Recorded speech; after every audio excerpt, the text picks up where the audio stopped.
Good afternoon, everyone. Thank you so much for joining.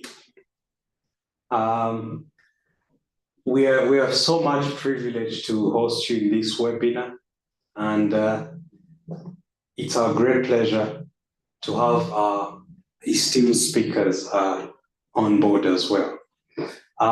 Without any further delay, I'm delighted to introduce our esteemed speaker for today's webinar, the first session on research in healthcare in Rwanda. With a rich and varied career as a teacher, medical practitioner, and leader across both the UK and Africa, he has made remarkable strides in transforming higher education through development of innovative, future-focused strategies. His exceptional skills in communication, fostering trust, and inspiring diverse stakeholders have led to numerous successful collaborations across corporate, government, and nonprofit sectors at local, national, and global levels. Deeply passionate about the transformative power of education, he's committed to promoting truth and justice with an academic community of over 30,000 scholars and 3,000 colleagues. Beyond academia, he serves as a Methodist preacher, a founder and fair trade organization, and advisor to several charities, bringing in a compassionate and holistic approach in all these endeavors. As a dual citizen of UK and Rwanda, he's dedicated to leveraging education and development to make a meaningful global impact. Please join me in welcoming Prof. Cotton, a visionary leader whose work continues to shape the future of education and healthcare in Rwanda. He doesn't allow me to call him Prof, but in this platform, I'm honored to call him Prof. Cotton. Welcome, sir.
Speak. Okay.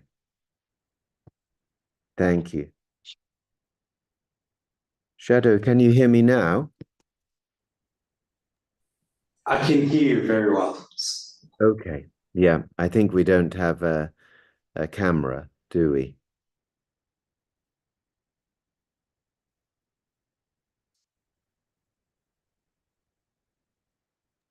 You can show it the video if you'd like to.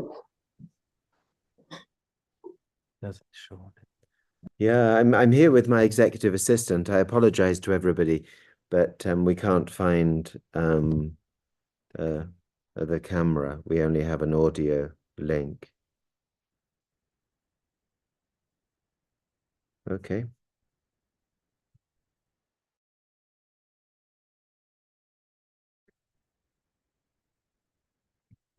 There we go. Thank you very much. Thanks, Shadow. And thank you for welcoming me. I apologize again for the hiccup at the start. Of course, I'm sitting in the presence of somebody who I love dearly as an academic and friend, Vincent Sezibera. So I think I could say an awful lot about him and his profile and his contribution. And I look forward to hearing from him. And I think actually his what he has to say will be of a lot more importance for people. I want to talk a little bit about the importance of health research, but not for too long, because I think the questions and answers will be of more importance. You know, thinking broadly about how health research drives innovations in medical care. You often hear people say, "Oh, you know, we do this, and there was a good paper or some good evidence 10 years ago that showed this," and you wonder just quite what that evidence is.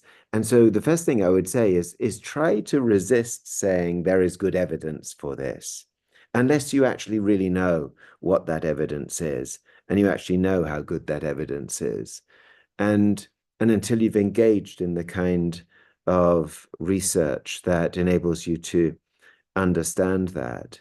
I guess one of the biggest problems of research that influences medical innovations and medical interventions is this whole notion of implementation lag.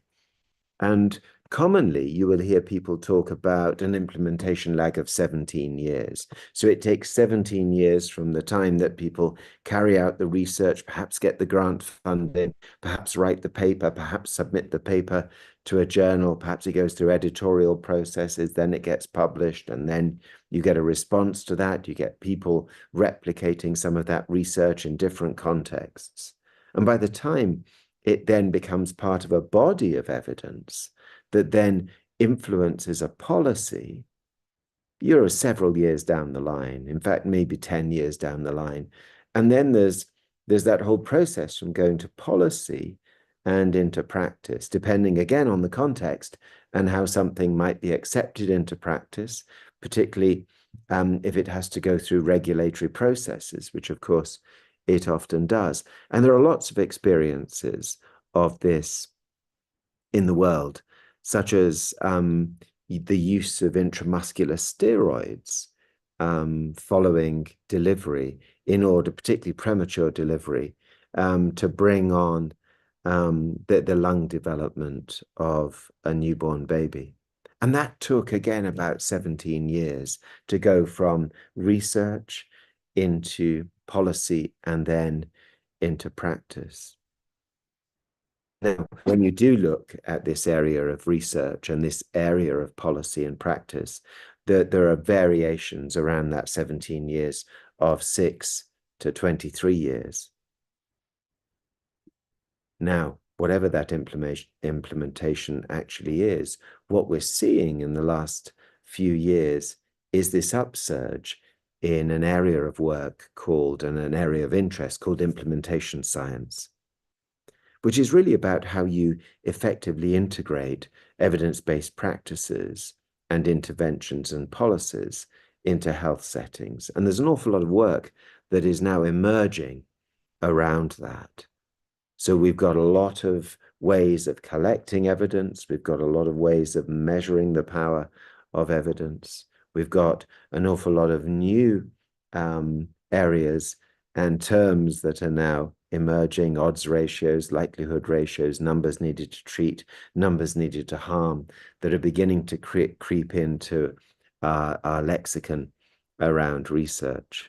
And all of these things are part of that gathering of evidence, ensuring the quality of that evidence, and then bringing it together as one body of evidence.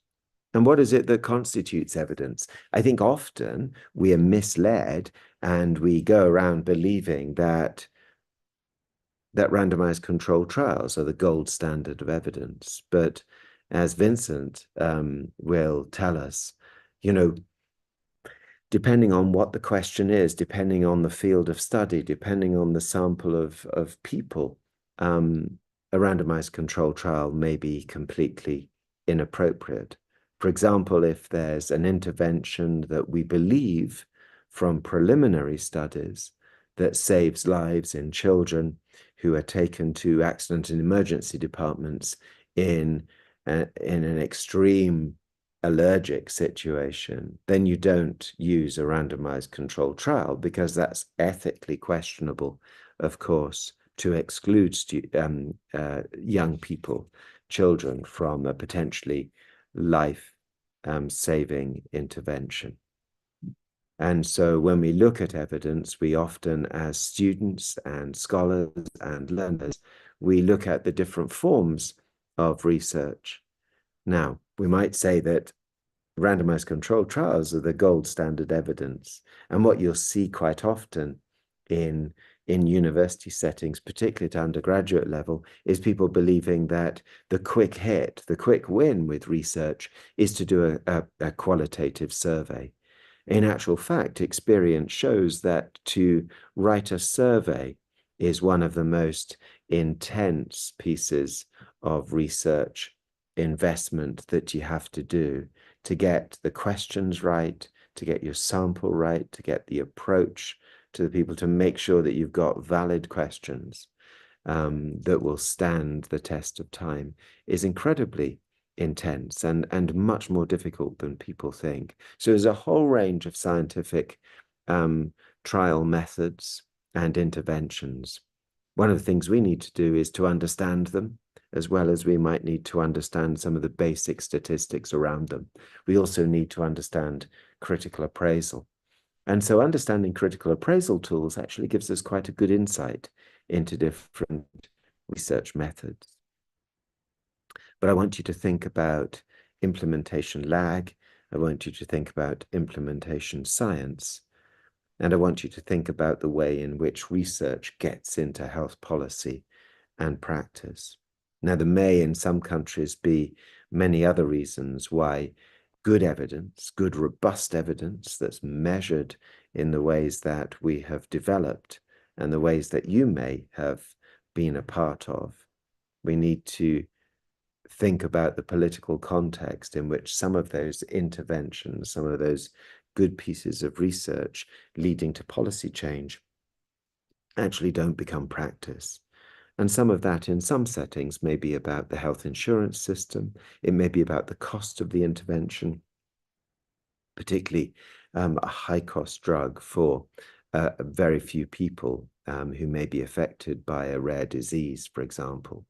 And so always in research, we come back to and we start with the ethical, the ethics and the morals around scientific interventions. And that's where we have institutional review boards or national research review boards, just making sure that the research that we do is worth the investment in time, doesn't waste the time of potential participants, doesn't harm them. Sometimes doing research that causes people to remember and to think about traumatic episodes in their lives can be hugely damaging, hugely harmful for people.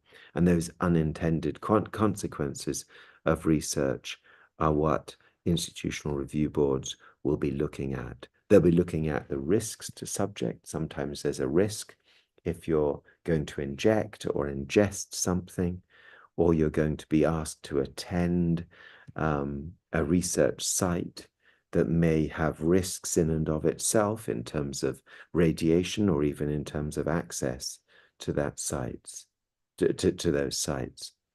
Now, they look at the risk to subjects relative to the benefits of actually being part of a research intervention. There may indeed be some unintended benefits of being part of a research intervention. IRBs also want to look at the selection of subjects. How do you select the right cross-section of a population or the right cohort?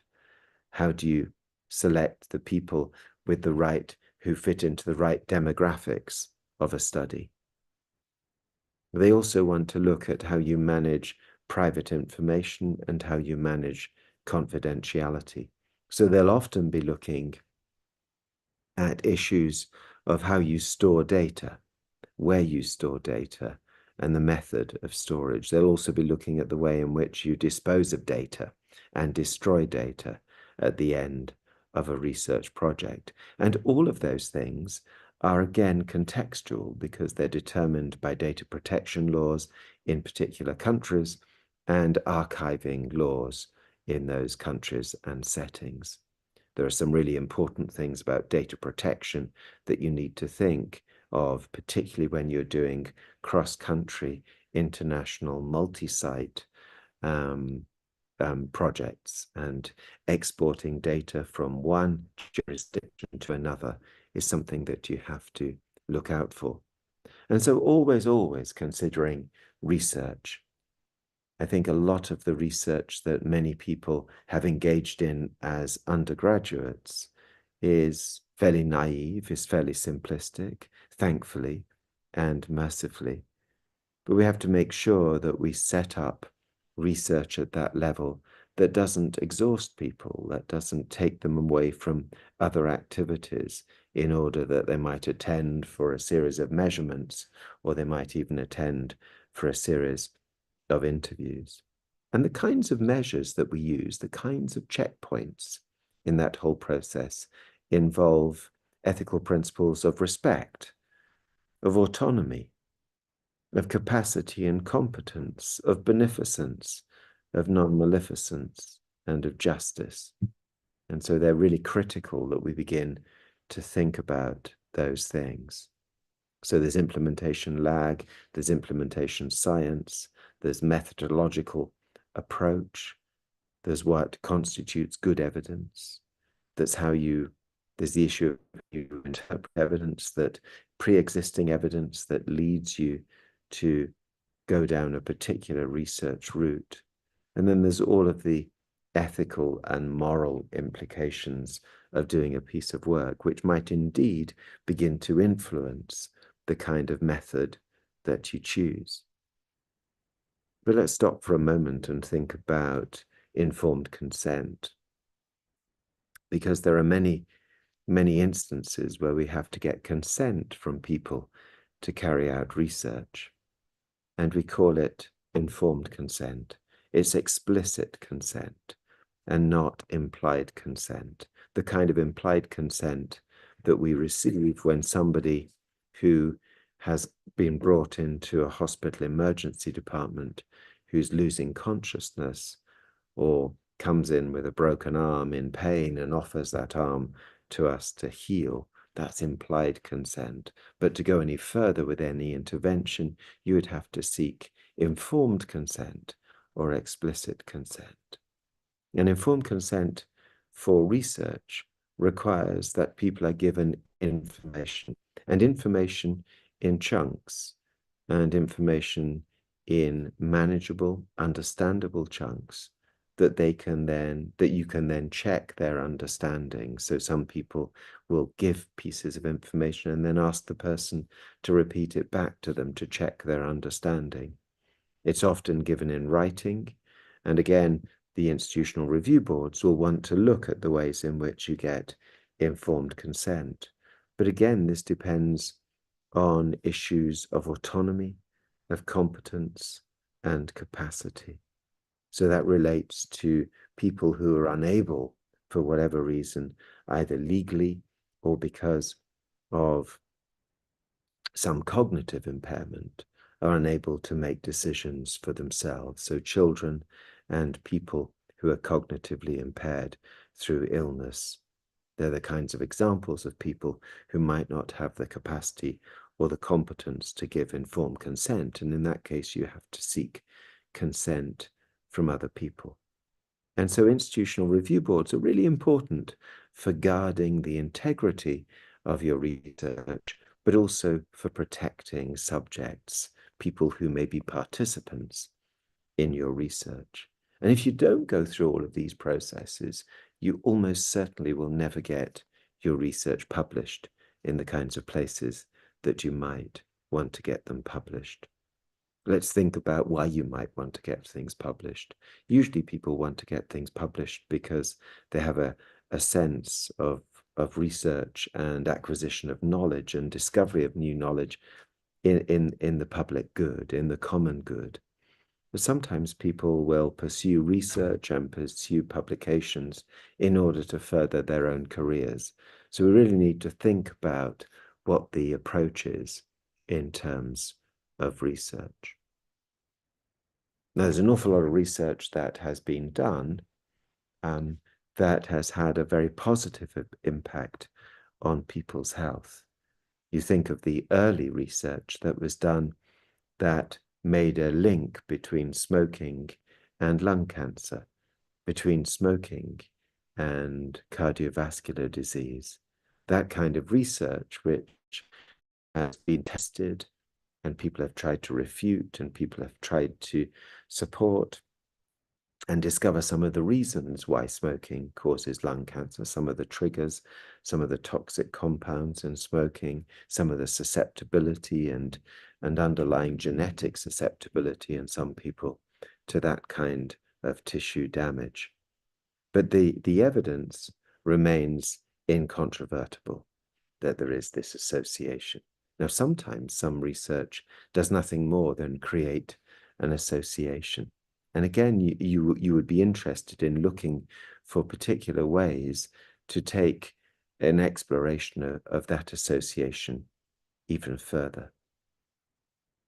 Now, I did mention a few moments ago, and I'm going to stop talking very quickly, very soon, but I did mention how sometimes we're led to believe that randomized controlled trials are the gold standard. Now, for many things that you may be involved in researching, then randomized controlled trials will be the form of intervention that you will choose. Certainly those people who get involved in looking at clinical trials, for example. But I also want us to go to almost at the other end of that hierarchy of evidence, and that is looking at case studies. And one of the key things as healthcare professionals, and I know that some of you on the call are clinical medical officers, is to build up case studies, because that's how we learn. That's how we approach patients and clients when they come to us, is that we look for a match in our previous experience with the person we're seeing in front of us, whether that's based on physical appearance or demographics or the symptoms or the history of the symptoms. So building up case studies can be incredibly important and incredibly powerful in terms of influencing policy. We quite often see pre-policy documents that have examples. You'll see these pre-policy documents with a box in the text, with a case study, with a case example, or a case series.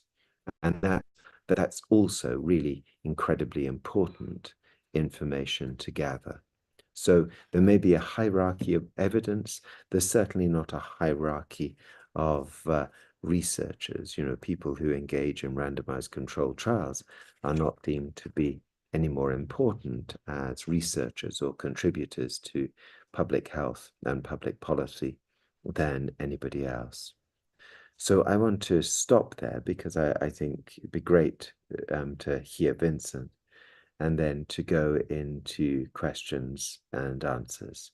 So with your permission, Jeddo, I'll stop there for the moment.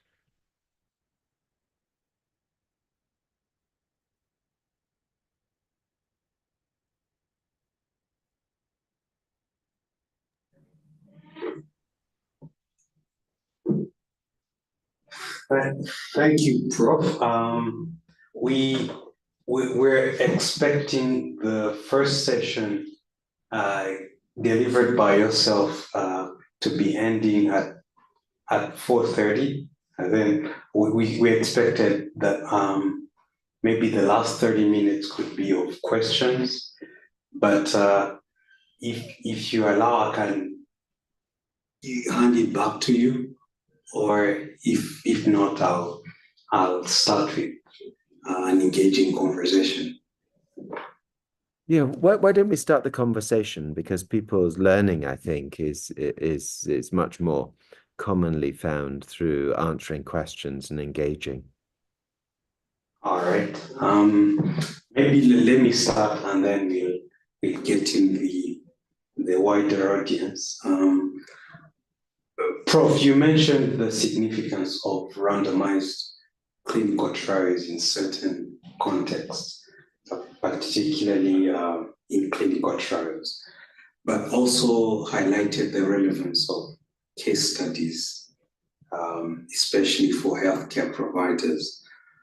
Could you elaborate on scenarios where case studies might provide more robust evidence, and how can healthcare providers best utilize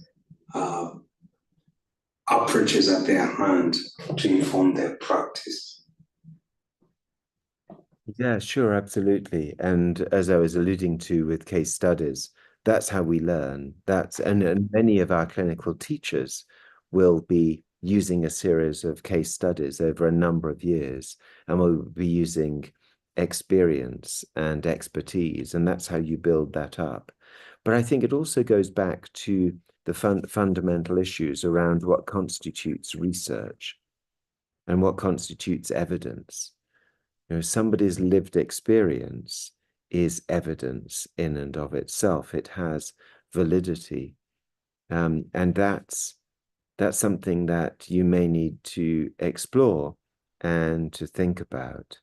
And so people's lived experience of something becomes evidence for an intervention or removal of an existing intervention.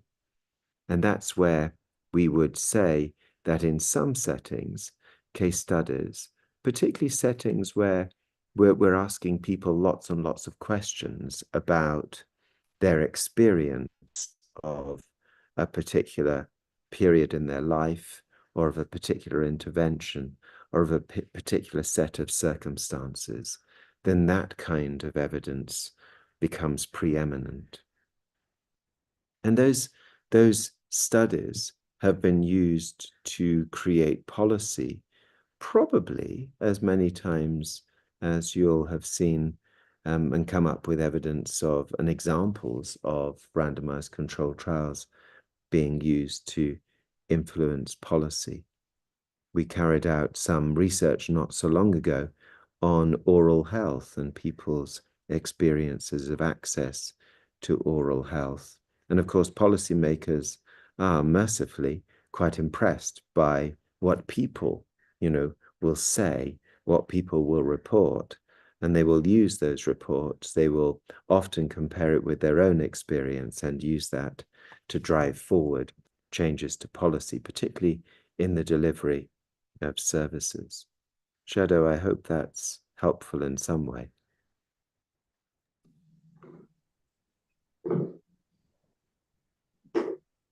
Yes, that is very helpful. I'll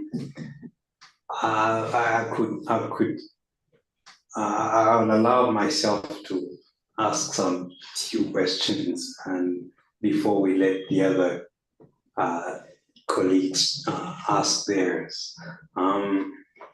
When you talk about implementation research and qualitative studies,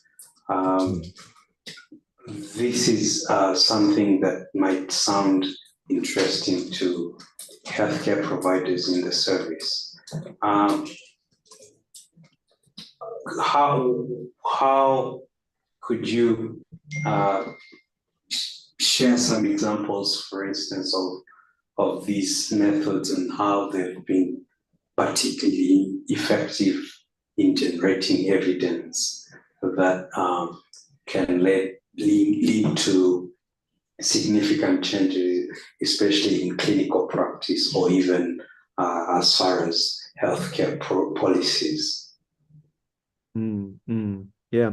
And, influencing clinical practice is incredibly difficult to do because of the ways in which we teach people as clinicians, because of the settings in which people operate, because within settings, there are only certain things that you can prescribe at certain levels of hospital or at certain levels of provider. And those things that are available for prescription, for example, are things that have often been on formularies for a long time. So introducing a new drug to a formulary is rather difficult. Also, just using different manipulations, for example, reducing a shoulder dislocation, is very difficult to do. And it's only when people are sometimes brave enough, having been trained in places that are already using these new interventions, you know, use these interventions and demonstrate success. And then that becomes part of the teaching and the instruction. And, you know, we're seeing a real upsurge in some amazing new techniques in medicine in Rwanda. You only have to go out to Kigali Health City at Masaka and just see the huge advances in robotic surgery, in augmented reality, in virtual reality. And the very good thing there is that the very best practices around the world that are available around the world are now available for people to come and learn how to do them and then implement in clinical practice. But implementation science really came about because of this need to understand how the things that we learn, and one of the problems is that when we teach people to be doctors or clinical medical officers or nurses, we teach them so well, they've learned things so well that it's actually quite difficult for them to unlearn things. And so, you know, implementation science also allows us to look at the ways in which people have learned to do the things that they do. You know, with the way that people learn by rote, the way that we repeatedly examine people, the way that we look for excellence in carrying out a particular skill. People know well that they can't unlearn it. Same with pharmacists, I'm sure, Jado. And so one of the things that we need to do in terms of, you know, being able to have, you know, clinical settings run by groups of clinicians that can actually pivot as new interventions and new ways of doing things and new ways of treating come on board, is to actually teach people to learn, unlearn, and relearn, to teach people in slightly different ways. And that's emerged as part of the theory and behind implementation science. And, you know, how we question new things as newly trained healthcare professionals is interesting, because often we're good at questioning things. We know how to critically appraise a research method that has led to a particular set of results, but we're loath to change our practice because we've learned how to do something so well. So it's a fascinating area, and I think we all have to stop and reflect on how we are going to educate the next generation of people to be ready to actually work professionally for the next 20, 30 years with this incredibly fast moving field. And Rwanda is going to see one of the fastest moving health landscapes in the continent. Thank you so much. When we were launching the NextGen Researcher Fellowship, we heard a matron in one of the hospitals who is also part of one of the fellows mentioning a self-initiated research that she was doing on infection prevention control. But we can also hear healthcare providers mentioning stories of how antimicrobial resistance, for instance, is being lived every day. They see some medications that used to work that are no longer working. With such in such settings, given also the low resource settings that we have, and common challenges that can be faced, for instance, in ensuring informed consent. How can they make use of these case studies, and how can they mitigate any challenges that can be anticipated while still advancing research? Yeah. I mean, we should use case studies increasingly, I think, Shadow, in teaching and in learning and in professional development, and you see a number of professional journals and specialist journals now that will publish pure research, but they'll also publish a series of case studies. And actually, one of the things that is really important for us to do as a group here on this call is to think about how we capture the individual cases that we come across. And particularly it's interesting when you talk about antimicrobial resistance, because globally there's hundreds of millions of dollars going into research around antimicrobial resistance, going into fund interventions about raising awareness. But all of us know from our own experience, maybe as patients as much as families and friends, that you go to a pharmacy and you tend to buy maybe the hardest hitting antibiotic, and then you take it for a few days, and because you got the diagnosis wrong, or it wasn't a bacterial infection, or you were getting better anyway, you stop taking the antibiotic after a couple of days, or you don't take it properly, you don't take it at the right intervals in the right doses. And then we've got people who don't complete courses, and so the bacteria that are infecting them that might be susceptible to the antibiotic in some cases build resistance. But we've also then got wastage of antibiotics, disposal of antibiotics. And that's one thing that I think most countries need to get better at. I was in Europe recently, and I was clearing out a suitcase, and I found some blister packs of drugs, and I took them to a local pharmacist who laughed at me and said, well, what do you want me to do with them? Well, we should have much better systems for disposal. So actually, I think there's a lot of case studies around antimicrobial resistance that we should capture and that we should use to change practice. And we can use them as illustrations when we're talking to patients. And the first thing that perhaps we need to have a conversation around, what people's beliefs are around antibiotic use.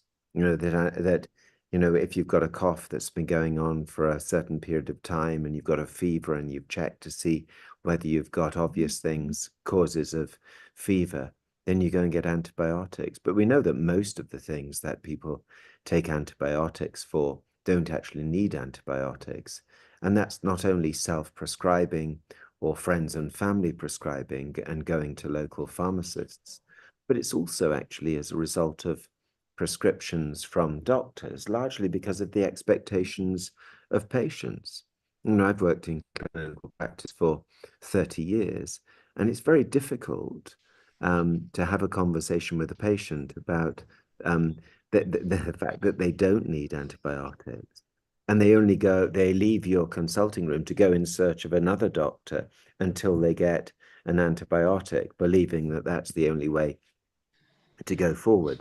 But of course, the real power, as you say, is in us collecting those case studies and collecting in a really informed way about patients' health beliefs, about the process the doctor went through to determine that it wasn't a case that needed antibiotics, and some people say, oh, well, if the sputum is green, then they need antibiotics, and if it's clear, they don't.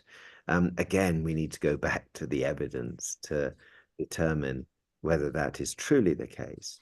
But also, case studies are not only one point in time, but follow a patient over a time series.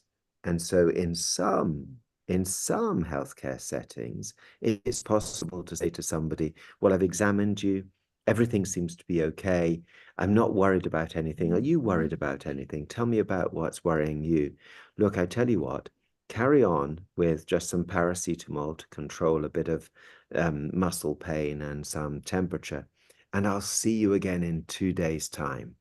And if you're no better at that point, we'll look at what we can do for you. Or you provide a safety net of another sort, which is to say, I'll, you know, if you get any worse, if this happens or this happens or this happens, then phone me or come back. I've also seen some delayed prescribing strategies where people will give a prescription and say, don't get it dispensed until, say, 2 days from now, you notice this symptom or this particular thing hasn't got better. But of course, delayed prescribing strategies are very poor as interventions, because the first thing people do is they take their prescription and they get the drug prescribed. And that may be for reasons that they can't get back to a pharmacy or whatever. But again, we know these things because these are stories of managing patients. So these are the case series. And if we were to all sit down and gather together these case series, we would see that actually over the years, 10,000 case series from various doctors around the world have led to changes in practice. Wow. Thank you. So insightful. You touched upon the importance of publishing, and not just for advancing scientific knowledge, but also for the career growth of researchers. Most of early career researchers think publishing is burdensome, and I'm sure you could advise on what strategies you recommend for them in navigating the publishing part of it, and especially when dealing with some topics that can be controversial. Absolutely. And yeah, we can, it'd be interesting to move into a safe space where we can maybe talk about controversial topics for publishing. But, you know, I have a particular view that a lot of people would agree with, and that's that, you know, I find that certainly at undergraduate level, the notion of writing a book, which is your final year thesis, has very limited utility.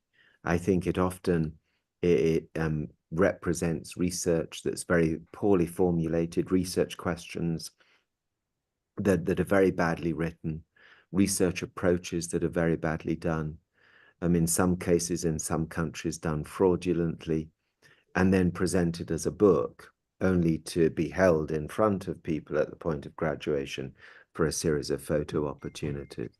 And you may feel that I've just rubbished everybody's final year dissertation. I don't do that at all. I think that there are many, many ways in which we should train people in research, and there are many ways to do that. You know, real emphasis on research methods, a real emphasis on simple basic statistics, understanding what a chi-squared test is and why you might apply a certain statistical test, understanding how you analyze data, understanding how you put data together in systematic reviews, understanding critical appraisal, understanding how to read a paper, understanding how to summarize a paper. These are the key things. How to sample the population, understanding the ethics. These are the things that I think we should be teaching people to do, rather than sometimes just blindly sending them off to do research projects. And I've witnessed this around the world, so this is not specific to Rwanda, but I think we need to stop and reflect. And so there's also a push for people to publish. And when you first publish, it feels fantastic. You see your name in print, you see all those hours of pain and sweating to get something written. And, you know, hopefully institutions that you work for will celebrate your first publication by putting it up on a notice board. But there are other ways to start out and gradually get things published. There are opinion pieces, there are letters to the editor, there are a whole series of things that you can try out your writing with. And many people these days are doing blogging and such like. If you're going to publish research that's robust and that's credible and valid, and most times early in your career, you'll be publishing with other people. You'll be publishing with senior people, the people who've supervised your research or overseen your research, or people who've published in that field before and have encouraged you to repeat a piece of their work, perhaps in a different setting. So you'll almost certainly, if your research is robust and valid and reliable and credible, you'll be publishing with other people, and you'll be publishing with senior people in the field. The other thing is that you'll almost certainly be publishing in journals that don't have paywalls. And so, you know, there are a whole series of journals that charge you to publish. These are journals that you should keep away from. And so you're much more likely, if you've got robust, credible, valid, reliable research that is of interest to a wide audience of people, including policymakers, then you'll almost certainly get that published with other authors, but also in reputable index journals that don't have a paywall. So, you know, really important to publish if you have a desperately important message to tell that is going to change the way that people see a particular condition or receive information about a particular condition. Sometimes you write for advocacy purposes, for example. That's different from publishing research data. But you go through a whole series of reviews by external reviewers when you submit papers. You also have to be ready to actually you know, to be hit quite hard by people who will write into the journal and criticize your work, and then you're expected to respond to that. And so you really don't want to publish anything that makes you vulnerable in the early stages of your career, because one of the purposes of publishing is that you might find an opportunity to do further work with other people later on. So while for some people it might be publish, and they say publish at your peril, the other side to that is actually be patient and wait and make sure that the first pieces that you publish, if they're scientific research, are done properly and done well. But don't forget, as I say, these other opportunities to get your names in print, such as letters to an editor in response to a piece of published work that you see, or perhaps submitting case studies, as we've talked about, submitting opinion pieces. These are really important. But of course, it also depends on what you want out of your career. If you want to go on and get a master's, or you've already got a master's and you want to get a doctoral degree, then that will define and determine the kind of imperatives for publishing. But again, you've got to do it properly, and you've got to do it really well. Wow. Thank you. Maybe the last one before I let in the wider audience. You mentioned about the different requirements, the ethical requirements, including the informed consent form. Are there specific ethical dilemmas you've encountered that could provide learning points for the fellows? Yeah, I think so, Jado. And I think it's at all kinds of different levels. You know, if you're an institutional review board in a hospital and somebody comes along from within the hospital or outside the hospital and wants to, you know, take half of your staff members away and do an individual interview and survey questionnaire with them, get them involved in focus groups, and it's going to take them away from work for 2 hours at a time, then you've really got to stop and think of the impact on the ability to get things done and the ability for your team to get their work completed. If it means they've got to stay back later because they've been caught up for 2 hours in research, and people will say, these things don't matter. Actually, they matter a lot.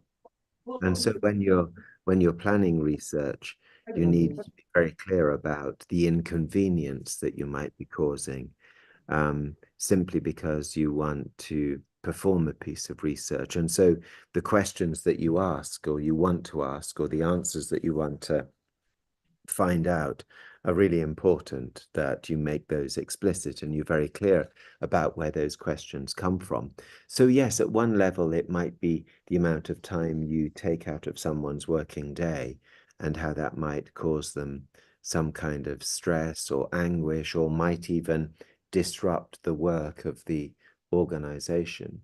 I think some of the other things that I've seen and that bother me is people coming from outside and exporting data.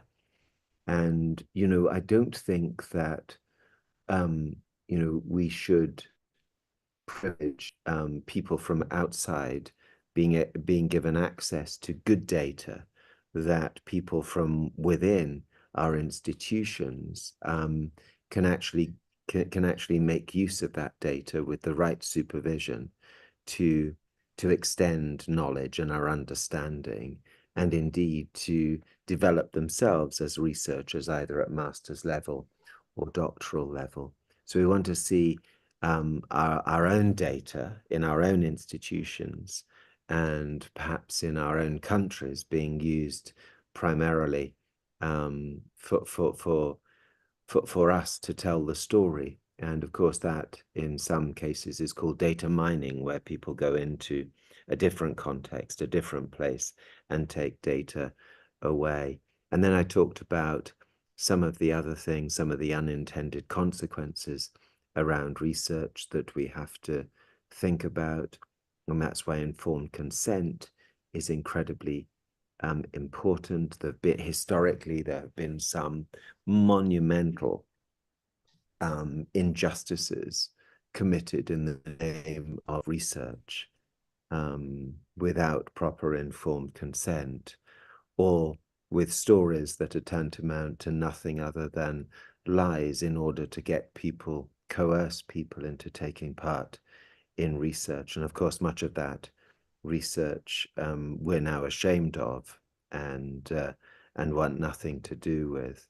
It is important, and you won't get research published, no matter what the research is, unless you can justify why you didn't need to go to an institutional review board, or what the fact that you went through an institutional review board and how that influenced your research and the process of your research. So yeah, really, really critical stuff, really critical ethical issues that you need to stop and think about. And it's very easy as an impassioned researcher wanting to drive forward a piece of work, to imagine that there's no risk to subjects or participants in your research at all, and to think that there are only benefits because this research will demonstrate something in the greater good, of course.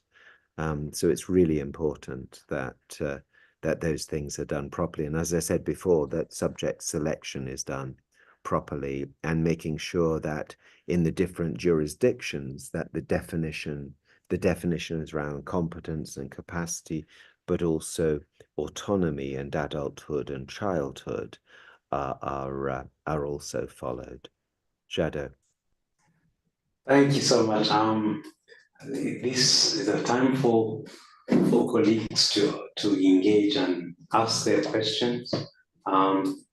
Anyone with a question, an opinion, an idea, please raise your hand and ask your question.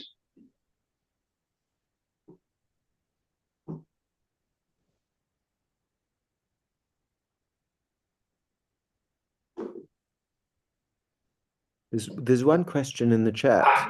Yes. Olivier, welcome. That's a nice name, unless it I don't know if Olivier is able.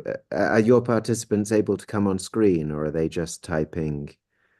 They are typing, but others can raise hands and be given a platform to ask. Right. I don't know whether Olivier can speak his question or whether I should say it. I mean, Let me allow him to talk and see if he's able. Olivia, are you able to talk?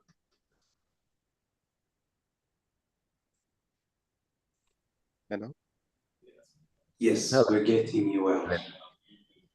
Yeah, I'm with other people with different business, so Yeah. I prefer not to speak. Thank you. Okay. Thank you. That's fine. Yeah.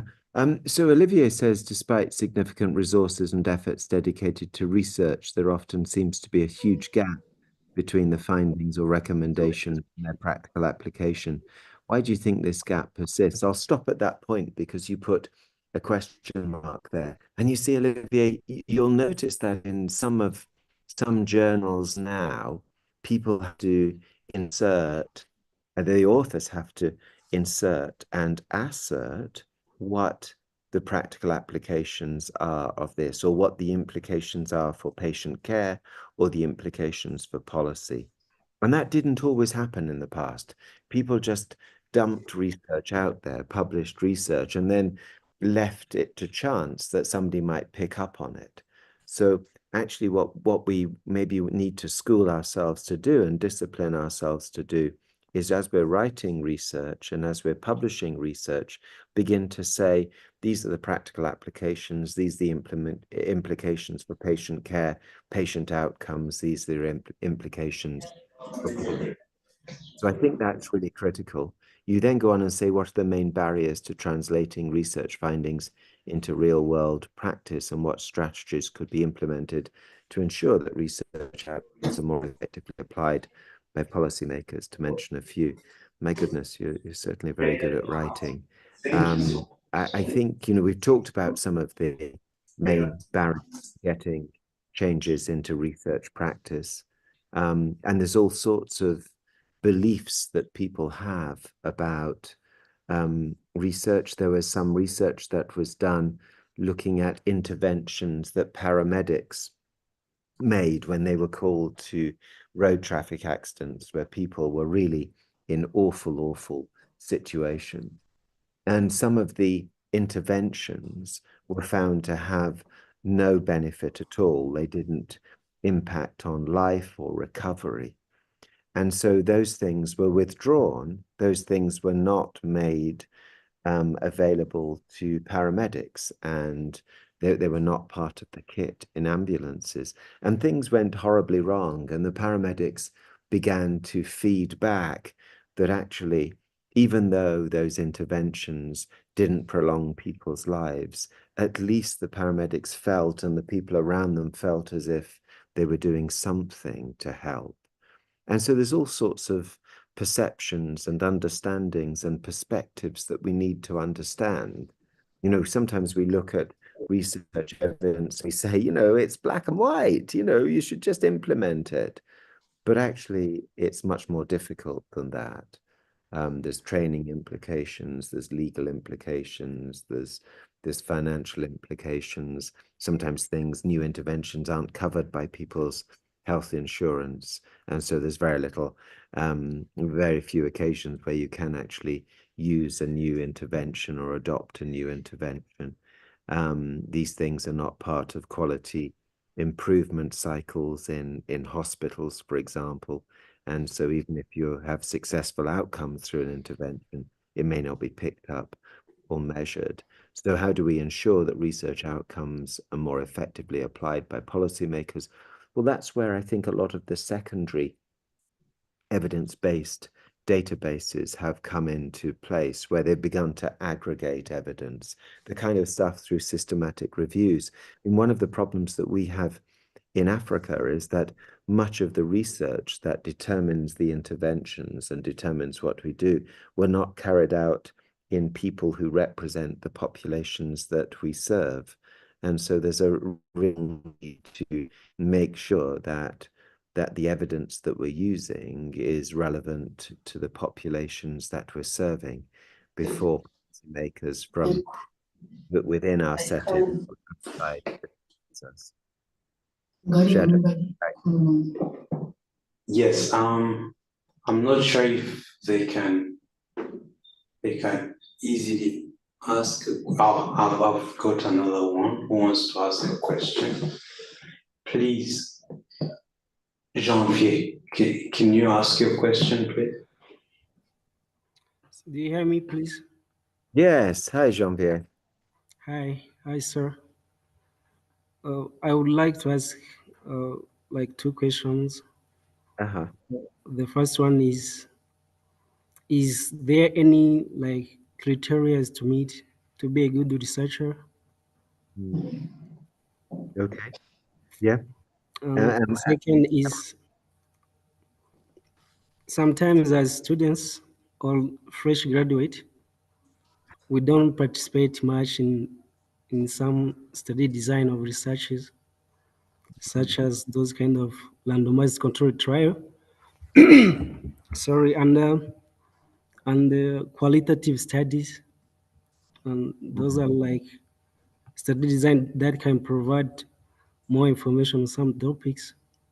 And most of the time we use the findings from abroad, maybe like for example, for medications, we use recommendation from where the researches which is randomized and those qualitative studies are done. And I'm wondering, like, I'm asking what someone can do to have those kind of experiences of doing those kind of randomized controlled trial or quasi experimental studies as a fresh graduate or an experienced. Yes. Yeah. Thank you. Thanks, Jean-Pierre. Lovely questions. Very well put. Thank you. Criteria for good researcher. Well, there you go. I think the first thing is probably honesty and integrity. Second thing is probably patience. Of course, you've got to have an inquiring mind. You've got to have a good research team around you. You've got to understand some of the things that we've talked about today. And you've got to be in it for the right reasons. I think it's that there are forms of research that you can carry out that might make a lot of money for you in the short term. But I don't think that's why people are in research by and large. They're in research because they want to make a difference. So actually understanding your context is also really important. Taking time to understand, taking time to observe. Those are the kinds of things that make good researchers, I think. There's some research that demands a high level of technical skill. And so some people may be more suited to that, but honesty and integrity and being part of a good team are absolutely vital. Part of an organization of researchers. You know, it's really difficult what you say. And in terms of participation and getting experience, I think the biggest challenge around research is data, is how we capture data, how we make sure that we collect the right data, how we make sure that we don't waste people's time by collecting data that we will never use, how we make sure that we collect data that may be useful to our interpretation of the data that we're already collecting. So sometimes you have to go beyond the obvious data, but also how we capture data, how we clean data, how we store data, whether that's about data protection or ethical issues, but how we store data, how we map the data that we have with the data from other research sites. And so maybe one of the greatest areas that we need to focus on is the handling and management of data. But opportunities for people to get involved in research. I was talking to one of our young research assistants, young in that they've graduated just a few years, just 2 years ago, but and that they as an undergraduate started to help out as a research assistant, one of the professors in their university, and thus started their career in research. And that's what they're doing now, of course, and want to go on and do that. I think increasingly there will be opportunities, actually, because we'll build up our clinical trials capability. We'll also build up our national research capability, rather than research being a kind of piecemeal effort across the country. I think also we're seeing the emergence of some really impressive groups of people, rather like Africa Quantitative Sciences, who are able to train up and involve a much larger number of people in research in their early careers than has ever been seen before. So I do think there's hope for the future. Certainly as an undergraduate, you can approach your professors and see if you can get involved as a research assistant. That there will certainly be opportunities. And I think I also met somebody last week who is working in a largely administrative job, but has started to, in their company, ask lots of questions and started to seek answers to those questions, and is now going off to do a master's degree with the promise to come back and work in the same company afterwards. And it's not a research company. So, an inquiring mind. I think also maybe, last of all, Jean-Pierre, an awful lot of patience, because some research can take many, many years. You look at population studies going on for 20, 30 years, but also, just patience in the whole process of gathering data and interpreting data. You can't rush subjects, you can't rush therapeutic interventions and clinical trials.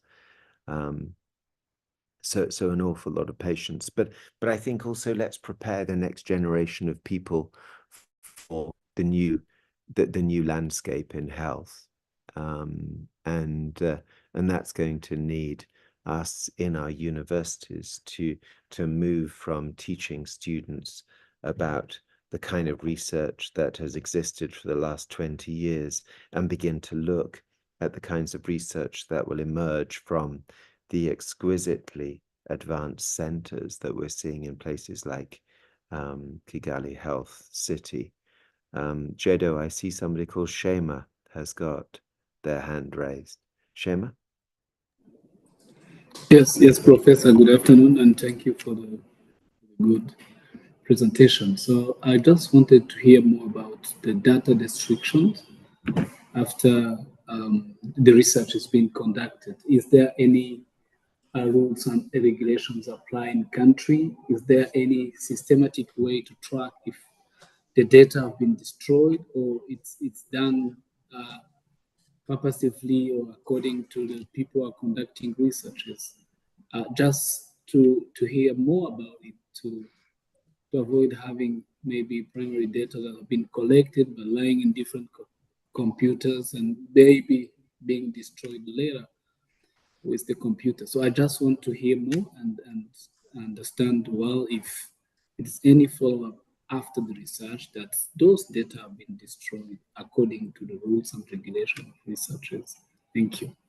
No, thanks, Shema. And I can't see you, but I know who you are. So it's nice to hear your voice. And yeah, again, as I mentioned,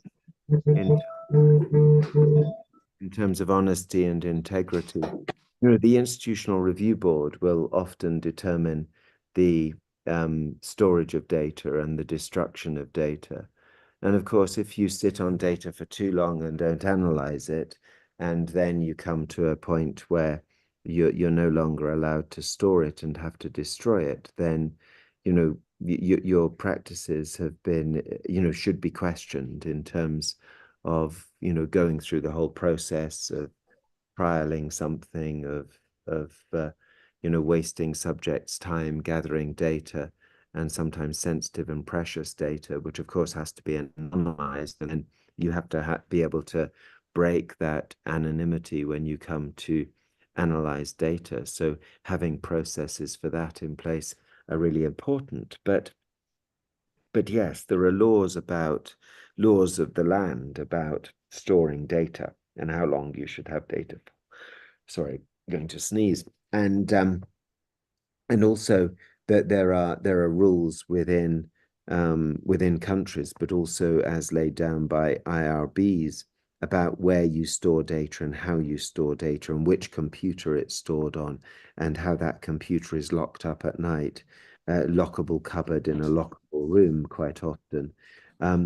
But so your IRB permission will tell you about destruction of the data, and also your own laws of the land will tell you about destruction of data.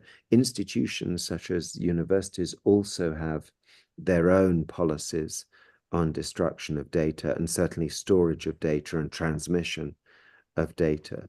And you need to apply to all of those. And if you're sitting on data that's about to expire, and of course, by the time you get it published, your data collection is 5 years earlier on, and then things may have moved, the science may have moved on, the context might have changed. So there is a sense in which you need to manage that data. But the best thing to do is to speak to somebody who is researching in your field, in your jurisdiction, to see if there's any way that you can either work together on your data or use your data before it expires. But yeah, a research, if you want to build your research profile and you fail to fulfill the obligations, legal and ethical, around data management, then your career won't last for very long.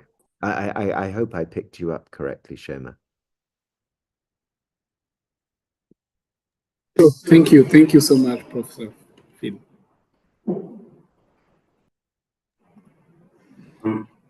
Next is Pacific. I think he raised his hand or her hand.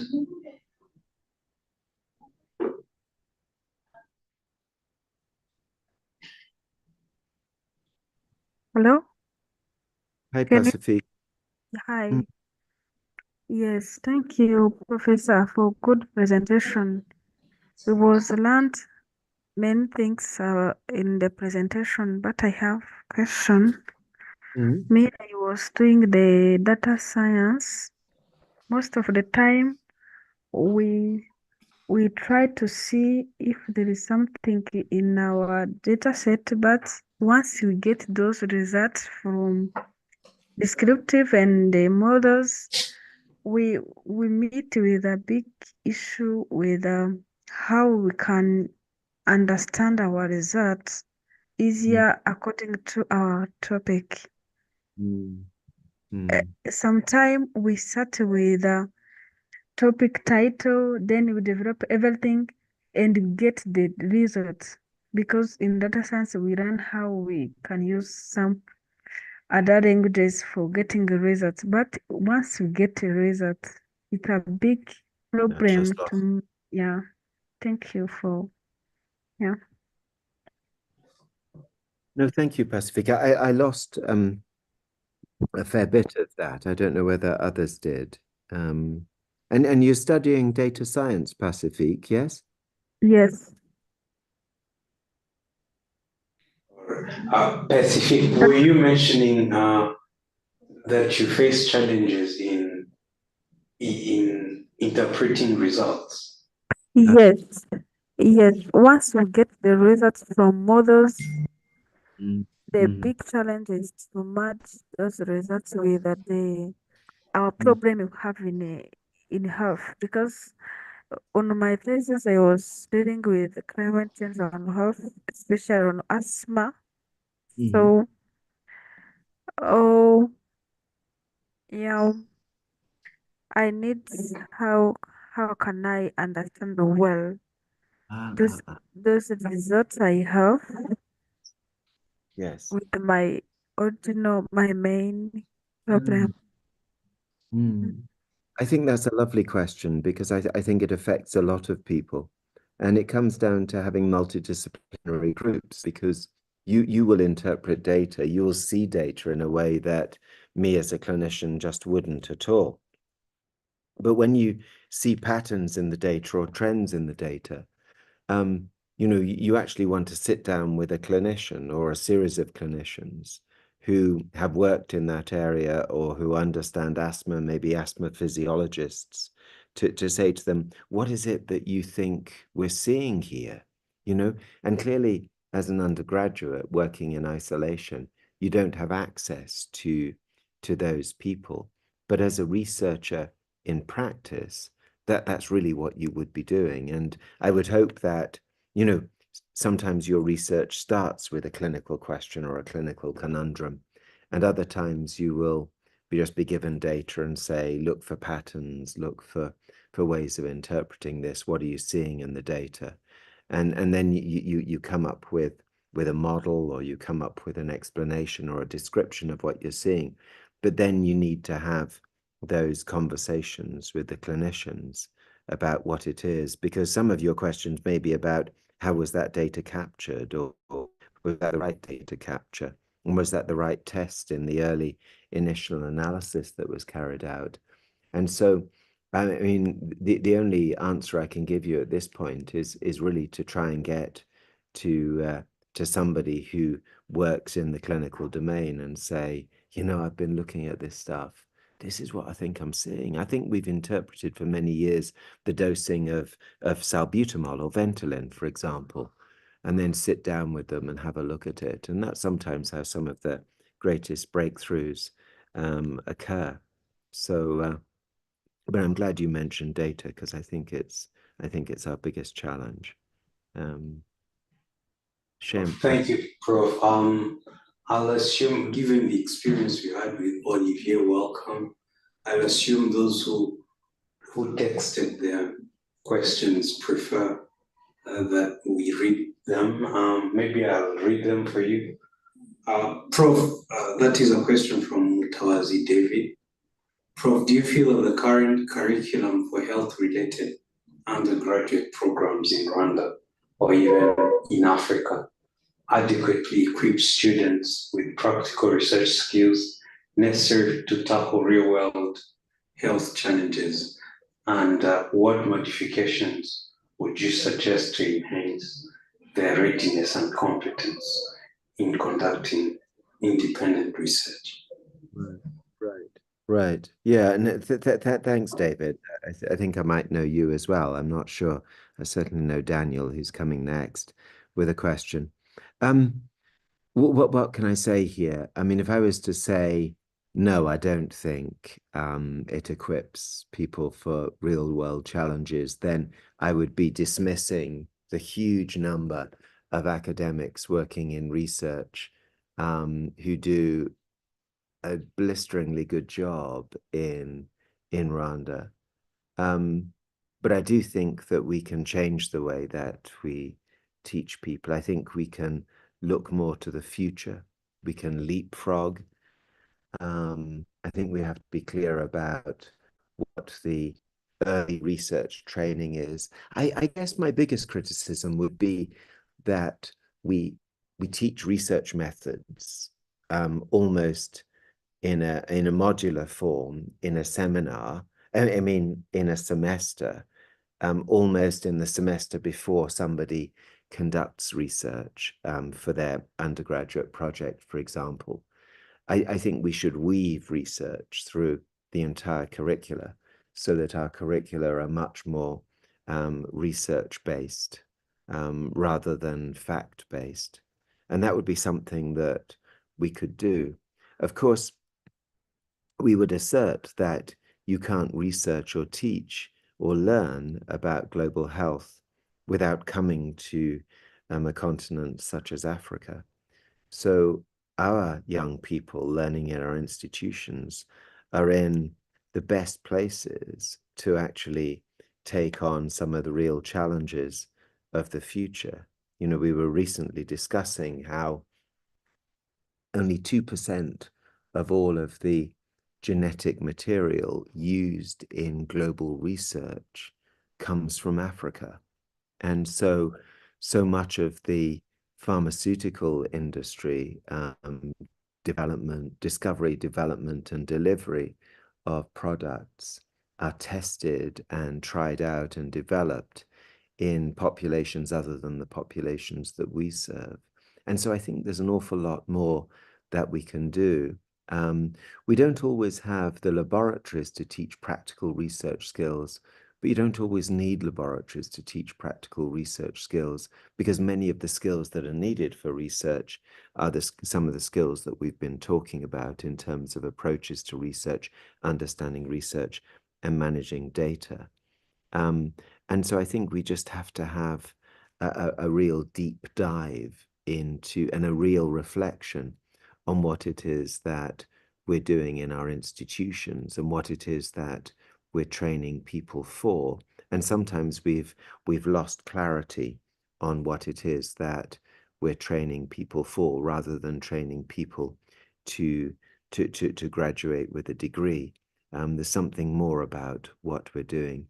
In terms of enhancing readiness and competence in conducting independent research, I think there's a fair distance to go between graduating and conducting independent research.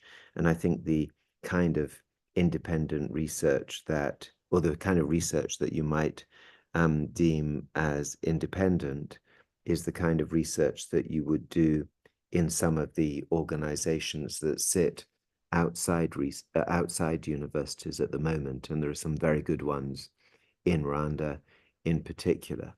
But I do think I think what's behind your question, David, is that surely we need to change things, and I agree with you that we do need to change things. Jado, I'll go on to Daniel's question. I know Daniel well, of course. Please. Rwanda is known for its rapid development and transformation. Hallelujah, isn't it? You know, how research and NextGen research fellowship practically contributes to the country's development. Well, here you go. Maybe Daniel and David should have a conversation here if they're not already sitting in the same room, because maybe some of the approaches in the NextGen research fellowship, some of the findings, some of the ways in which the curriculum is developed by the people who have the research fellowship can be used to influence the curriculum and the training in undergraduate schools and in universities. And I'm not saying it just because Jado and Hinda are on the call, but I do actually think that liberating ourselves from the confines and the regulatory confines of writing curricula in particular ways in order to get accreditation of programs can sometimes limit innovation around curriculum development and delivery, and in particular in our research, learning and teaching. And so I think this fellowship is just one of the best opportunities we've got at the moment to develop a curriculum that can actually be used in undergraduate years. You know, I think we've got to be careful that we don't get to a situation where you graduate from university having undertaken science, either social science or hard science or pure science or whatever you want to call it, and you've carried out some kind of research training, but in order to go any further, you need to do kind of a postgraduate certificate or a graduate certificate.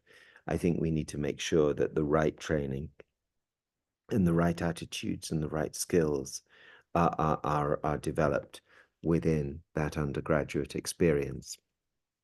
So I really salute you guys for being part of this fellowship, for being committed enough to research, to give your time to do this. But let's see the emergence of a kind of training approach and a curriculum that can be used nationally. And I don't think there's anything stopping a country creating a national curriculum. National.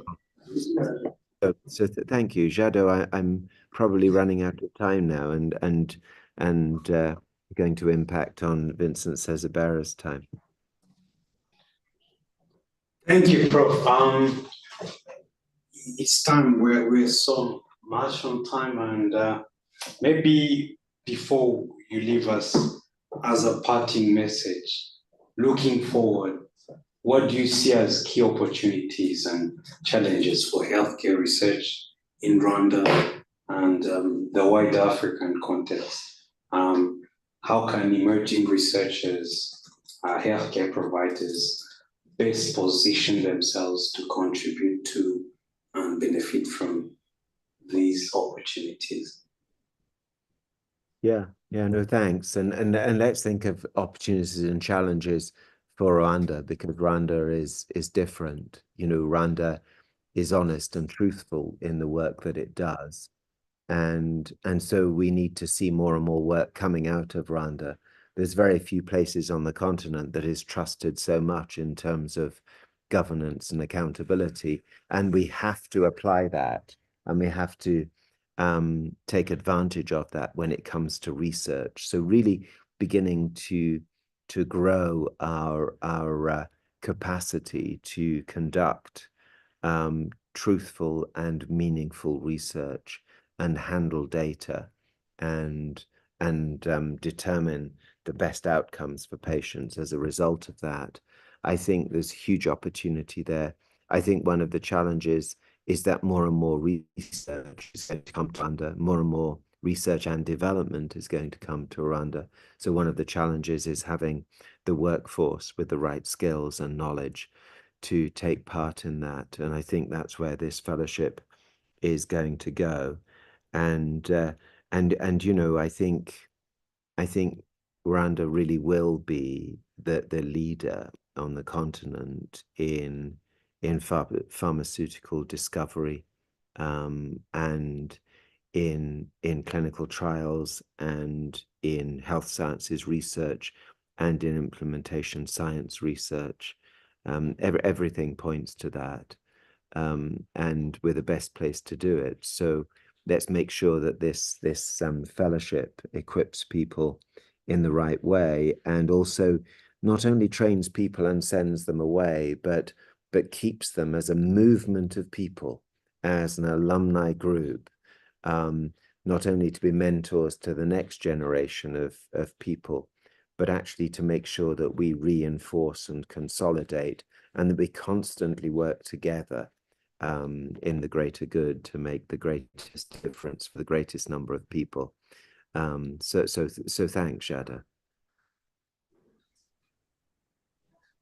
Thank you so much. Thank you so much, Prof.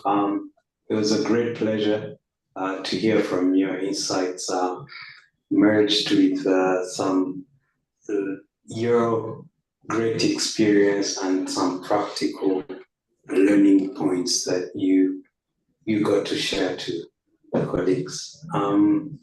It's a really great honor to have talked with you, and we hope you will always avail yourselves whenever needed, whether in this cohort or in the next cohorts. Yeah, thanks, and I hope that, and the pleasure is really mine. You know what I think of you guys. I hold you in the highest regard.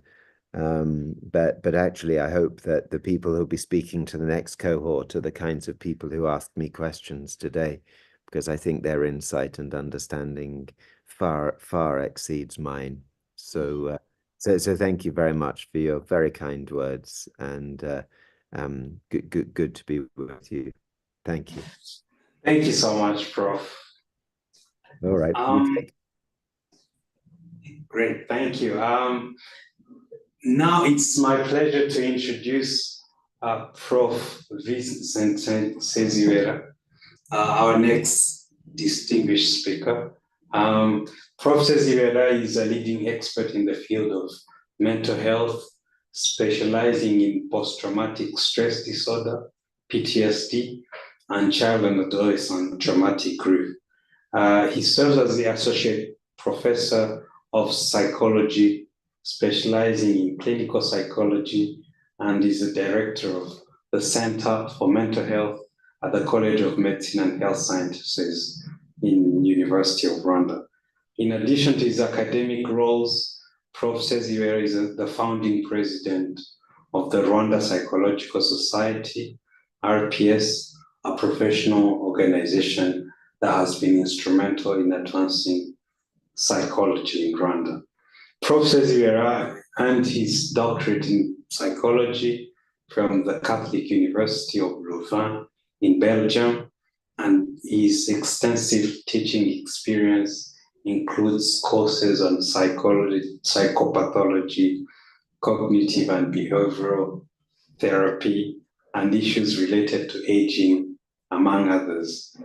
His research has covered a broad range of topics, including mental health impacts of social crises such as the genocide against the Tutsi in Rwanda, domestic and intimate partner violence, medical conditions such as HIV, COVID-19.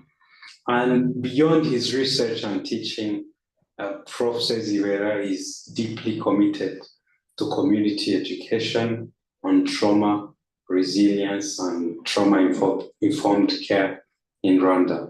His expertise has also been sought internationally. He has conducted training sessions in multiple countries across Africa, has participated in numerous international conferences in Africa, Europe, Canada, the United States.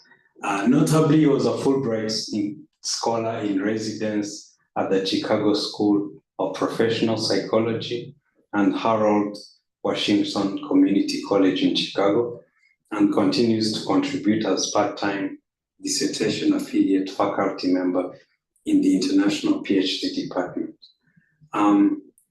I can't finish his CV. We're honored to have you, Prof, with us today to share your insights and experiences in research. And please join me in welcoming him to the stage. Thank you, Prof.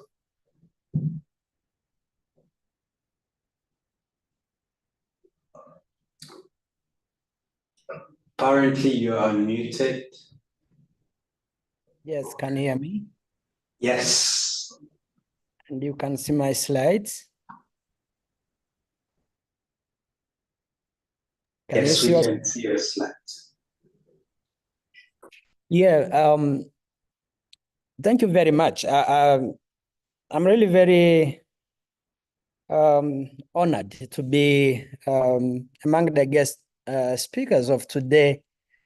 And I'm very grateful to Professor PhilipCotton, who, he knows me, and it was my honor to be also his staff during his stay with us at the University of Rwanda, first as the principal of the College of Medicine and Health Sciences, and later on the Vice Chancellor of the University of Rwanda. Thank you, Professor PhilipCotton, for all the commitment and encouragement to have junior staff and junior researchers to grow. I know, and I can testify that, in fact, I'm that boy who grew in your hands. I'm very proud to have met you during your stay with us at the University of Rwanda. So I'm glad today to be speaking the same audience with you. Thank you so much. I couldn't miss this opportunity to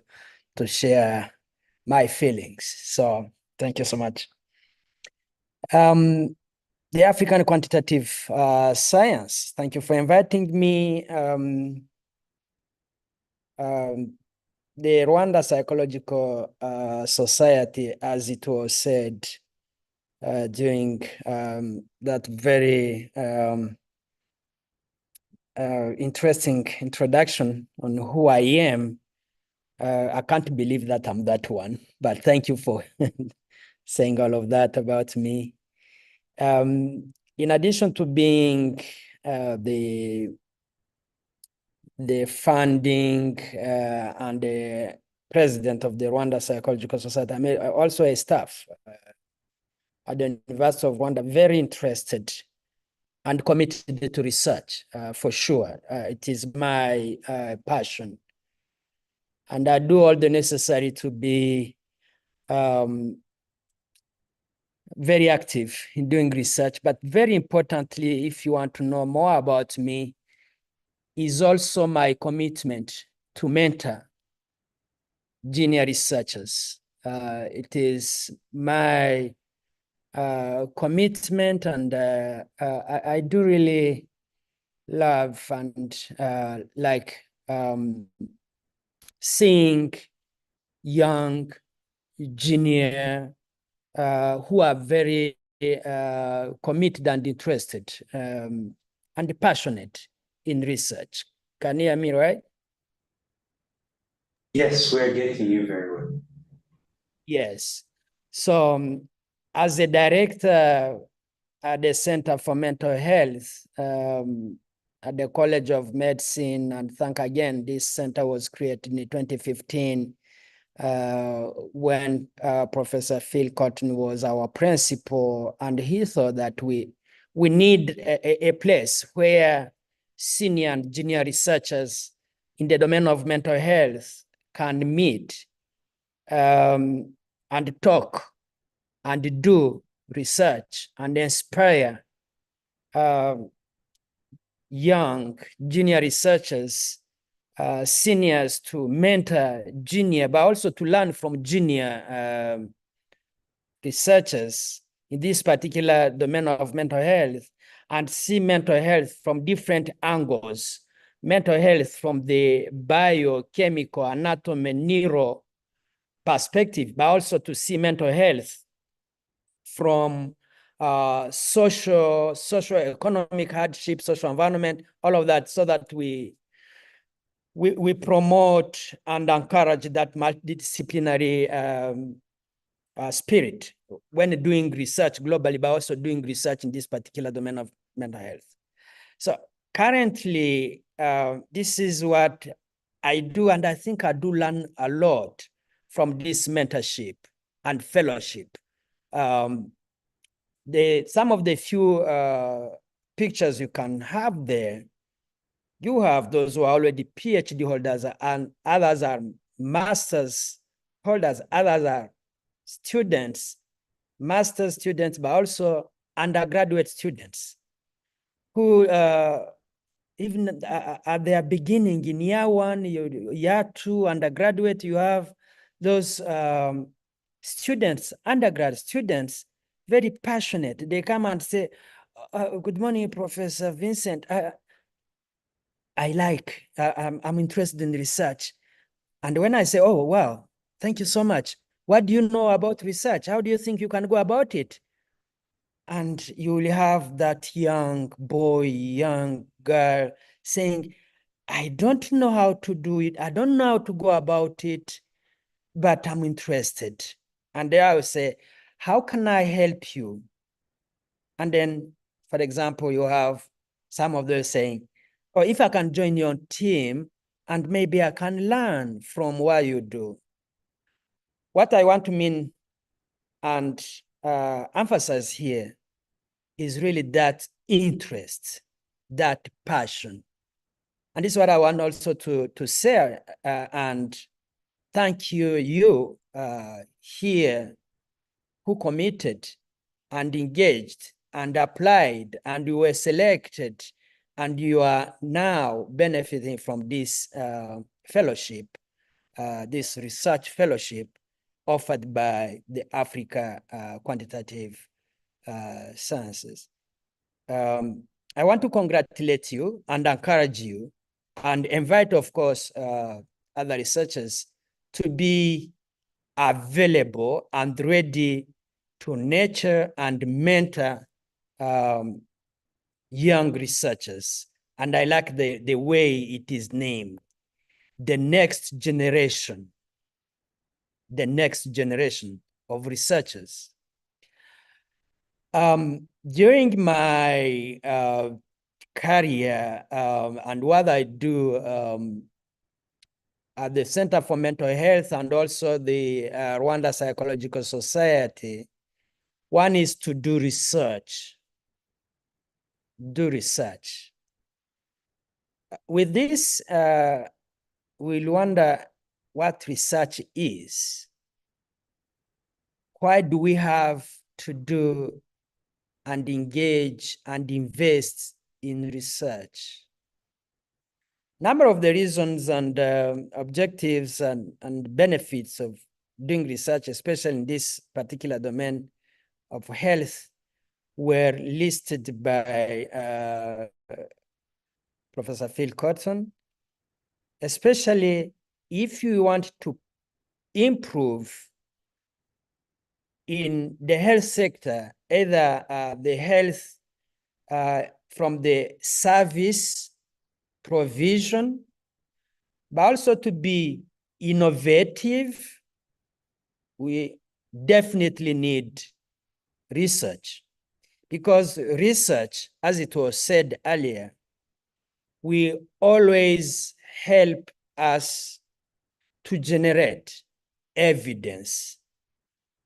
And the evidence, as some will always say, evidence from research should not only be limited to promoting researchers, rather how the research fundings are improving in the healthcare, in the way we practice, and even the way we treat, and how do we learn from the practices and the treatment we deliver. And I'm always happy to read the motto of the Rwanda Psychological Society, for which I'm the leader. We deliberately decided to have the motto saying, science for service. Science per se is not really important or interesting if it is not for service, if research is not improving people's life, if the research doesn't improve in the health sector, as I said, generating evidence to improve in our practice, even in the policies and strategies at the larger scale. This is why most of the activities I do, I always triangulate and combine research, clinic service, training.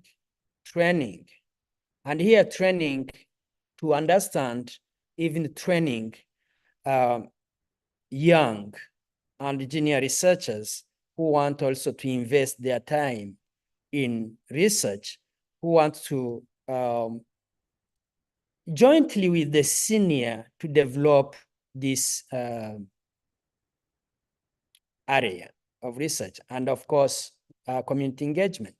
Some of the activities we have been doing, just showing some of the activities and the research seminars. We do the research seminars as one of the platforms where researchers can share knowledge and learn. But also a platform that is very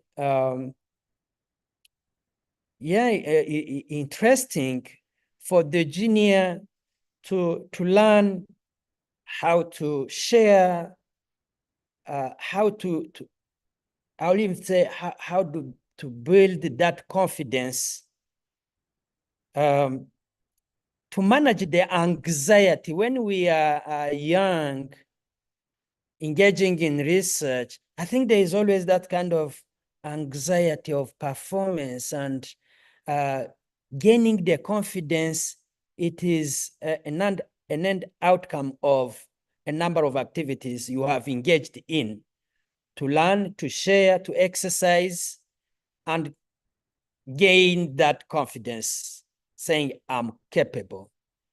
What I'm doing is valuable, is relevant. So my passion is to create also such a kind of platform that are opportunities for young and junior researchers to interact with the senior and vice versa, the senior to learn from the junior and have really that synergy that is beneficial to both. And I'm always passionate about doing that. So there are the number of activities we have been doing, and how do we translate what we learn from the research into concrete activities and interventions in the community. And here we use different channels.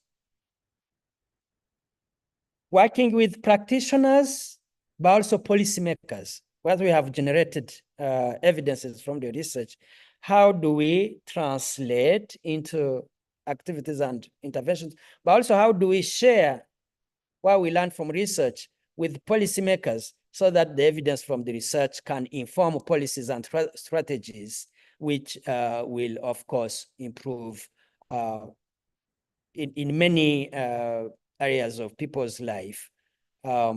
Because at one hand, we may have researchers generating evidence, and we are very proud and happy because when we present in conferences and bigger forum where scientists meet, and you are congratulated because you have been able to publish either very robust findings and with a sophisticated analysis, and and you are congratulated in that scientific forum, which is good, and you get promoted. Fantastic. But how do you also share that knowledge with those who are really needing it, like policymakers, so that you inform the policy making and strategies? And this is why we do organize and have opportunities to meet senior officials in the country, plus what we do outside the country, to share what we have learned from research and hopefully to contribute at some extent to the policymaking and strategies development. And I'm always happy with that. Now, from my experience, let me go to the other aspects. Either my own experience when I started gaining interest in doing research. I think for researchers at the beginning, when we want to invest in research, as I said, it is always interesting to understand and be able to define what do we mean by research. Research. There is this way of defining it literally. Research, you will have scholars who will tend to define research, one, as an effort. Yes, research, it is an effort. And an effort that includes a process. It is not a one step. It is a process. And you have even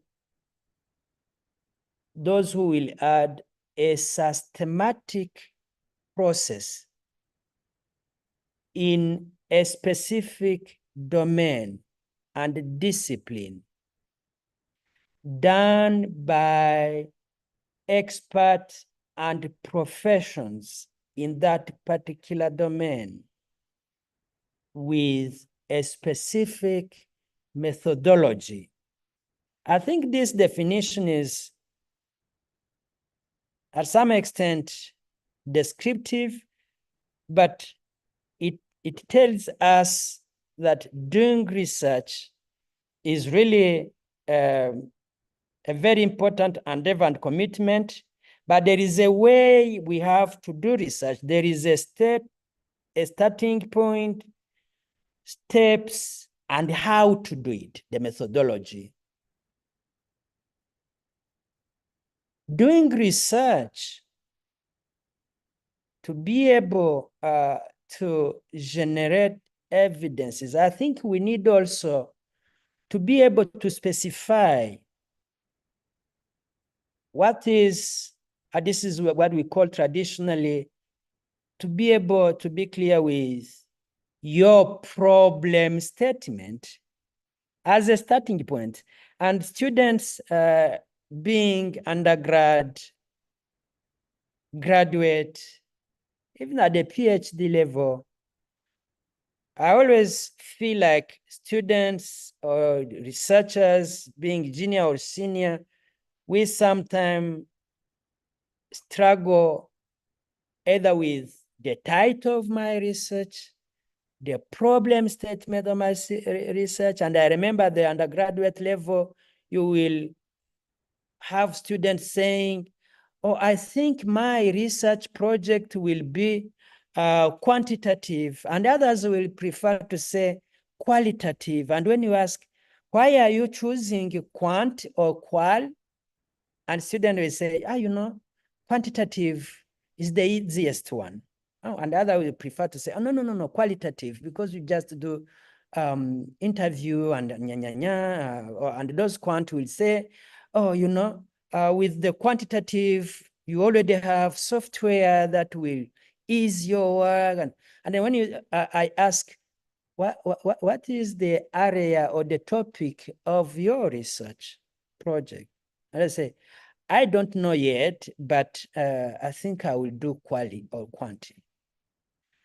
And this is an amazing attitude, because you cannot decide on the method and approach when you don't know even the domain, the topic, and even the problem you want to address in your research. So personally, I always feel like a good research project will depend first and foremost on how clear is the problem you want to address in your research, but how you are clearly stating the problem of your research. And every problem is not necessarily a research problem. Let me take an example, and this is something I alluded to during the launch of this NextGen research fellowship. We may say, for example, malaria is a problem. Malaria, when we read through the literature, malaria is a problem because, it is endemic. Malaria is a problem because when you look at the trends, which cannot be found at a clinic level.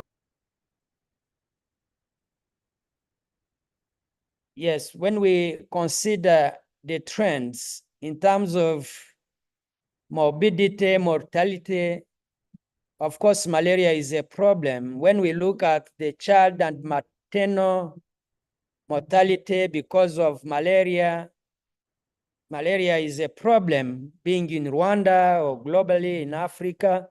And some countries like Rwanda have invested in mosquito nets distribution. We can see the statistics, the million of mosquito nets distributed in Rwanda. So here, any researcher will wonder, then what is the problem that deserve to be considered as a research problem? I think here, the problem is not simply the malaria prevalence. A problem that will need to be researched on is that relationship between the malaria prevalence and mosquito nest distribution, because literally there might be a kind of negative correlation, if I may use that statistical language. There might be a negative correlation between malaria prevalence and mosquito net distribution. By increasing in mosquito net distribution, we see the malaria prevalence decreasing. It became a problem that deserves a particular attention when we see that there is an increase in the malaria prevalence, and on the other hand, there is an increase in mosquito net distribution. They go hand in hand, when what we could expect will be the reverse relation. by increasing in this, there is a decrease in this. But if it comes that the reports you are having from the healthcare facilities and the reports in your clinic, you see that the prevalence in malaria is really alarming because of its increase. But knowing that in the country, there are a number of programs and campaigns aiming at preventing malaria through the mosquito net distribution, then you will wonder what is behind. I think this would be a research problem. And your project will be interesting in the way you are packaging the information to really come up with a well-stated research problem. I will take another one. I didn't ask how many minutes of time I have, but I'll make sure I save time for the interactive session Q&A. Recently, I was discussing with the colleagues and even other people in my area, and even parents complaining about the use of technology, saying our children and adolescents are being addicted to technology and all these gadgets and even the social media. And we in the domain of mental health, we can see how, for example, misuse of technology can lead to a number of mental difficulties, to include depression and even suicidality, anxiety, etc., because of some of the behaviors, the cyber behaviors, like bullying or even some kind of frustration. And then here, the question was, if this is the reality, and you cannot stop the youth and even the world, even the adults using technology, how do you transform technology use to not be necessarily only causing mental difficulties, rather to use it as a medium that can serve either in education, in mental, raising awareness, raising literacy, and even mental health promotion, technology to be that tool that can be either facilitating in the service provision or knowing where to go when we need help, to minimize the distance between the practitioner, the expert, the psychiatrist, the psychologist, and the patients, instead of traveling millions of kilometers from home to the health facilities, how the technology can be a medium to facilitate that interaction between the two. And then we are developing such a platform and to be tested to see how technology can be a medium. And last one, I have a colleague from the School of Medicine and Pharmacy in the Department of Pharmacy, and I was interested in his project.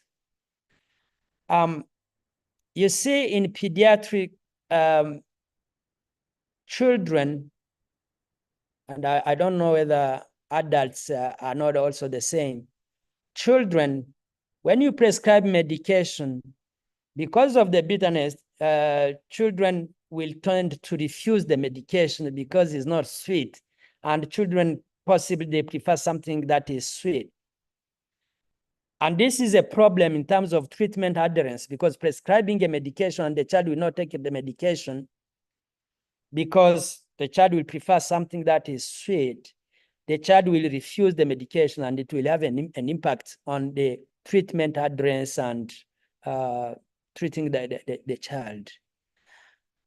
And the colleague, what he did was to try to see how I can have a product with the same chemical composition that is likely to affect positively and lead to good outcome, but to make sure the child will accept the medication, the colleague was trying to remove what is bitter and add what is sweet, so that the child can absorb the medication.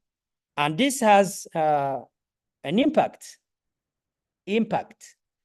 With this concept, I'm bringing in the second element of the research in terms of output. How relevant is my problem statement? That's one. But on the other hand, what is the impact and implication of this research, project? So personally, and I think my first contribution to this conversation, and from my personal experience, at the beginning of any research project, I think it is clearly define what is the research problem I'm interested in, and state it in a way that it is clear to you, to the research team, its feasibility. I was trying to challenge some of my students, sorry, I will keep using that experience, where I was saying you can have a very interesting research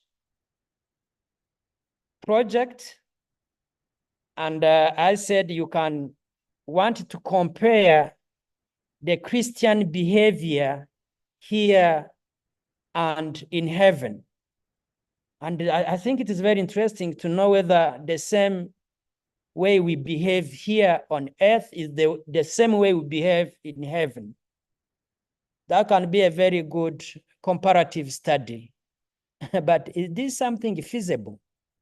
At least you'll be able to recruit your participants here on earth, but I wonder if you'll be able to recruit participants who are already on the other side in heaven. So I would say this is a very interesting one, but it's not feasible because you will not be able to recruit participants for that comparative study. So, and what is going to be the impact? Here, I'm trying to say a good research problem is that one that is able to clearly define and demonstrate the problem that is need to be addressed. Second, to be mindful about the feasibility, and very interesting, what is the impact you want to make?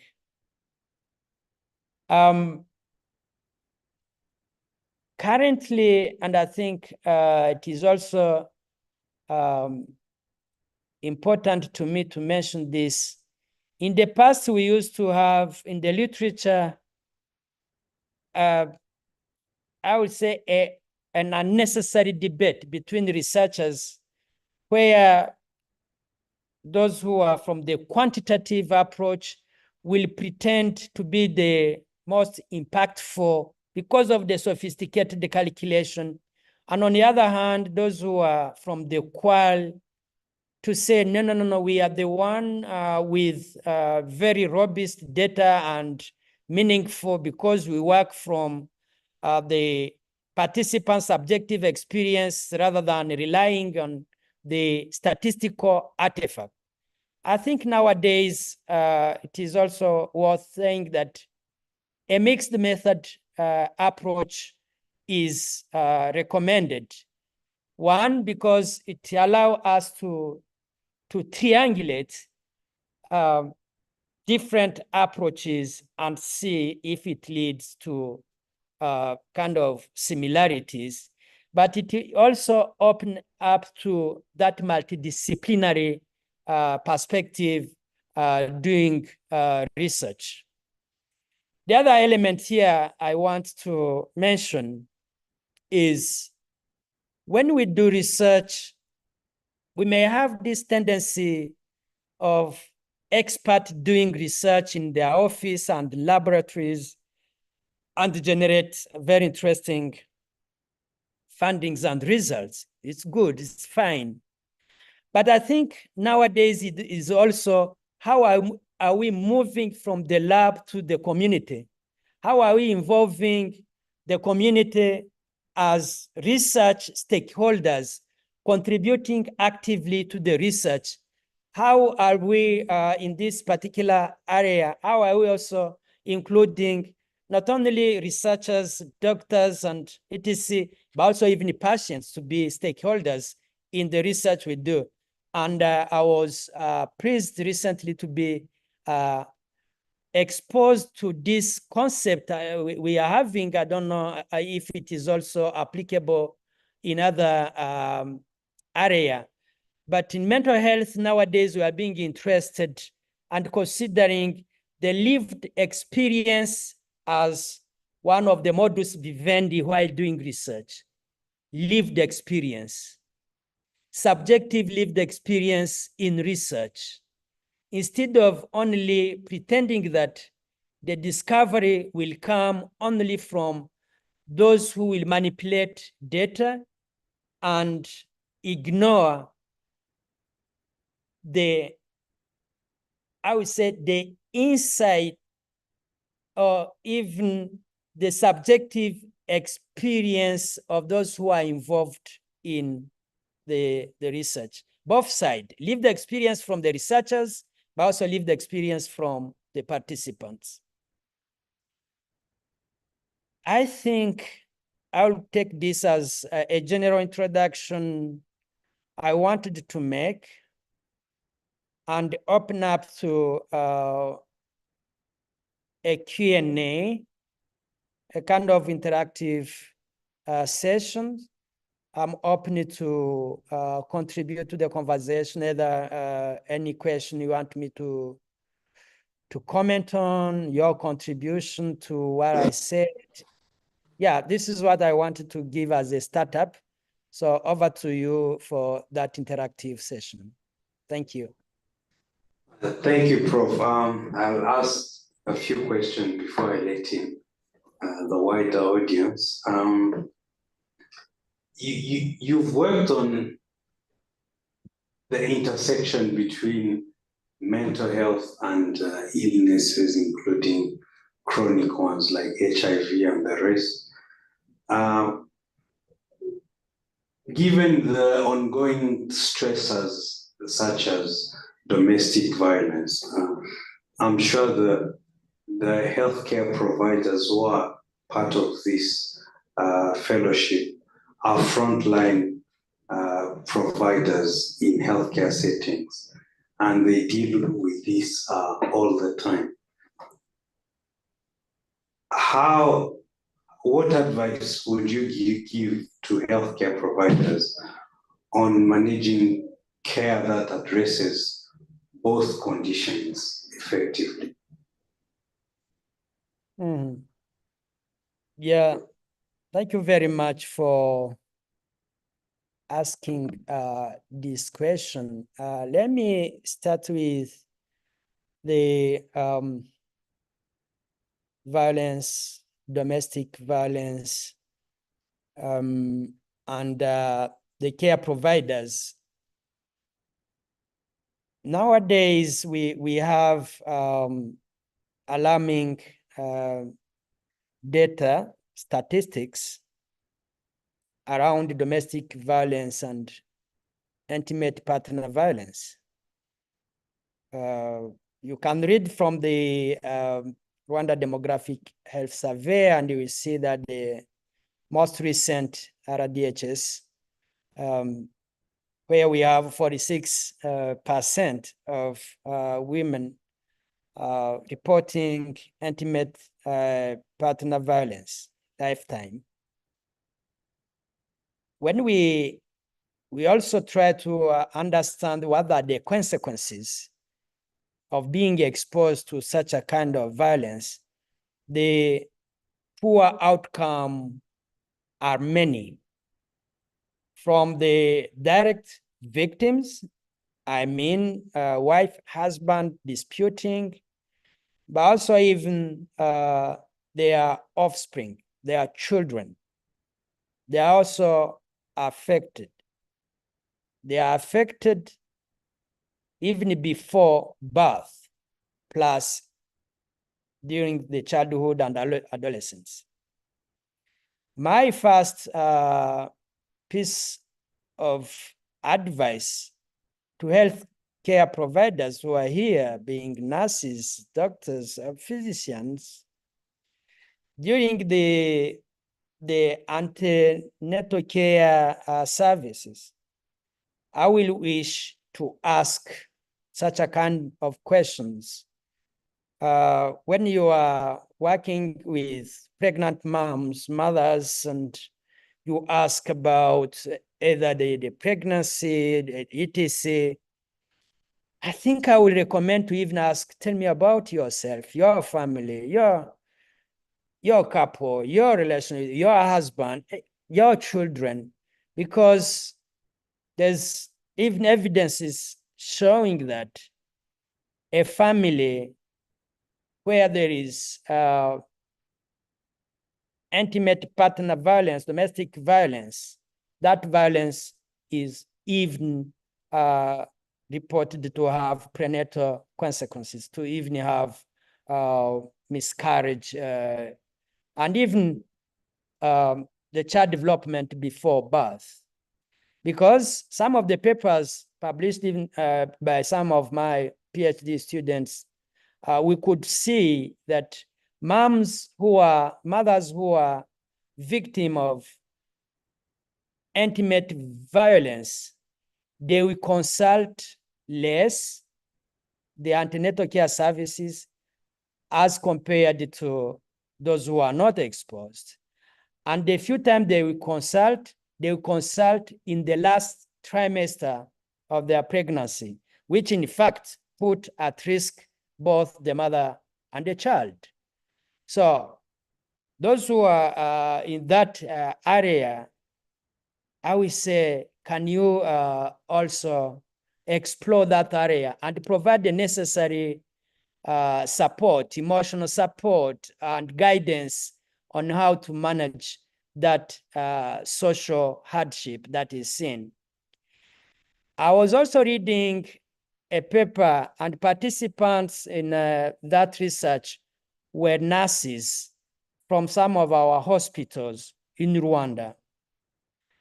And they were reporting their own experience and situation as far as domestic violence and intimate partner violence experiences are concerned. Themselves, they were victim of IPV, intimate partner violence.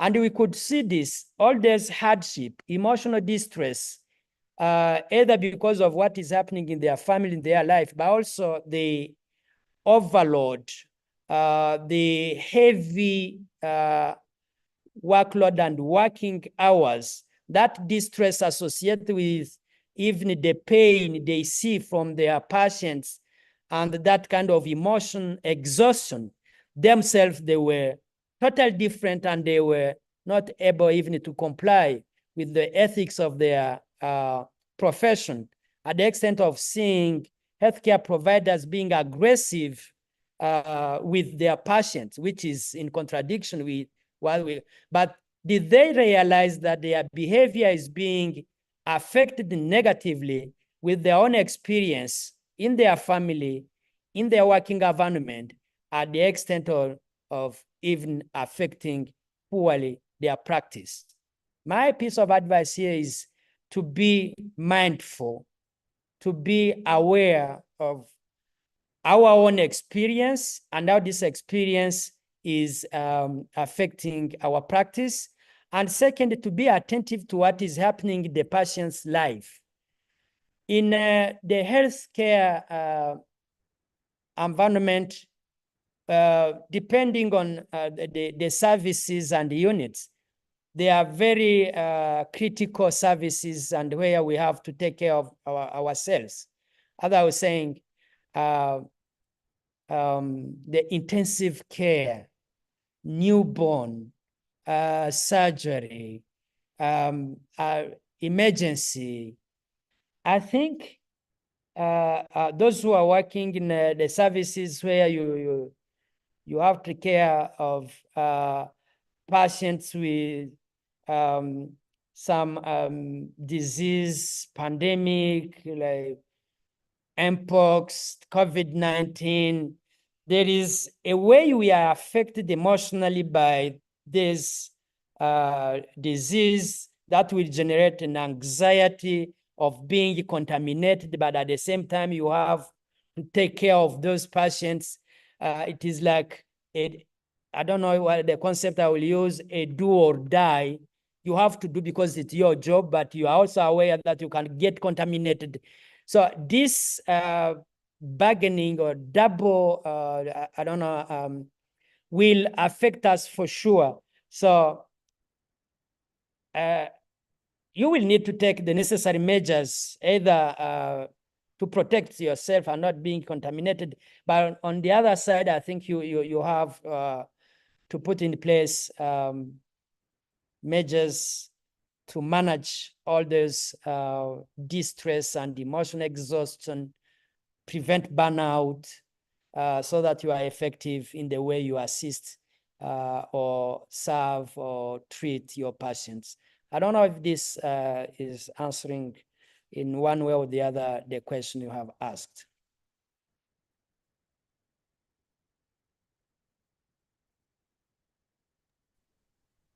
Thank you, seeing Janvier raising his hands. The floor is for you, Janvier. Thank you so much, Senior. I have. That's Vincent. My name is Ndayambaje Janvier. Yes. And you have been my lecturer from the University of Rwanda. Oh, really? So I have two questions. Mm. The first one is about, you mentioned about mixed approach, which includes mixed approach. Yes. For doing quantitative and both qualitative and quantitative studies, so that can have those complete insight and all about those research. And in fact, each approach have the qualities and the gap, if I can say.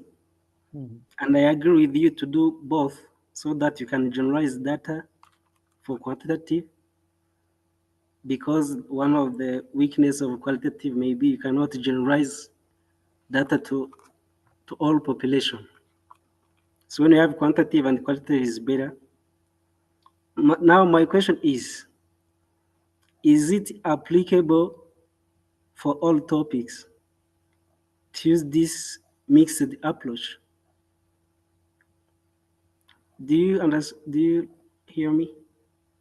Yes. Yes. That's one question. If for all topics is applicable to use both. And the second question is about feasibility. For one of the key points to consider for problem statement as basis of a research.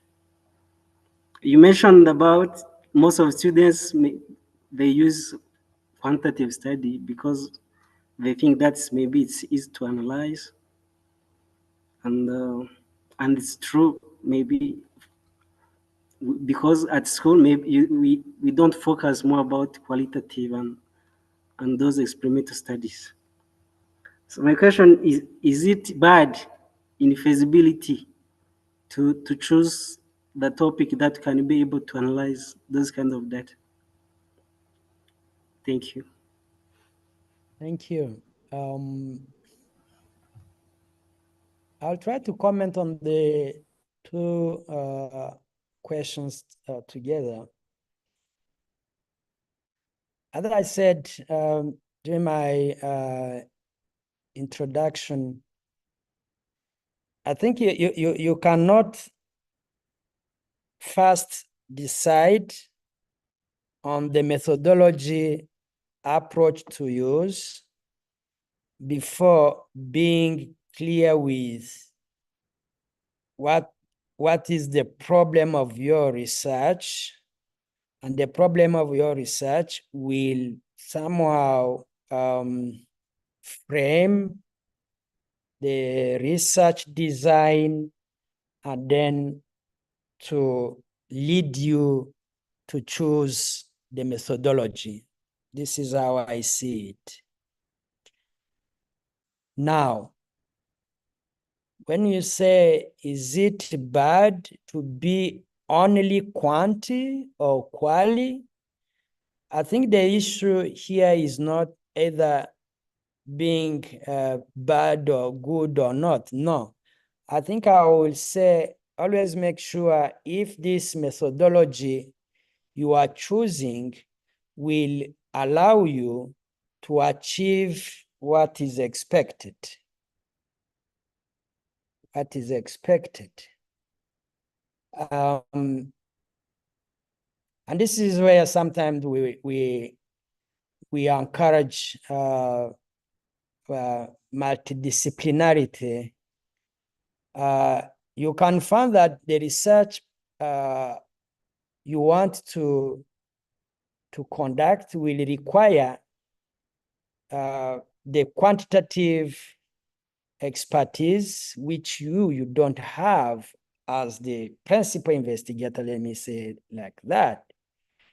It doesn't mean if you don't have that expertise, you cannot have in your team an expert with that expertise to be able to deliver and contribute to your research. I was trying to tell you that I'm working on a project using technology in service provision in mental health and mental health literacy and awareness.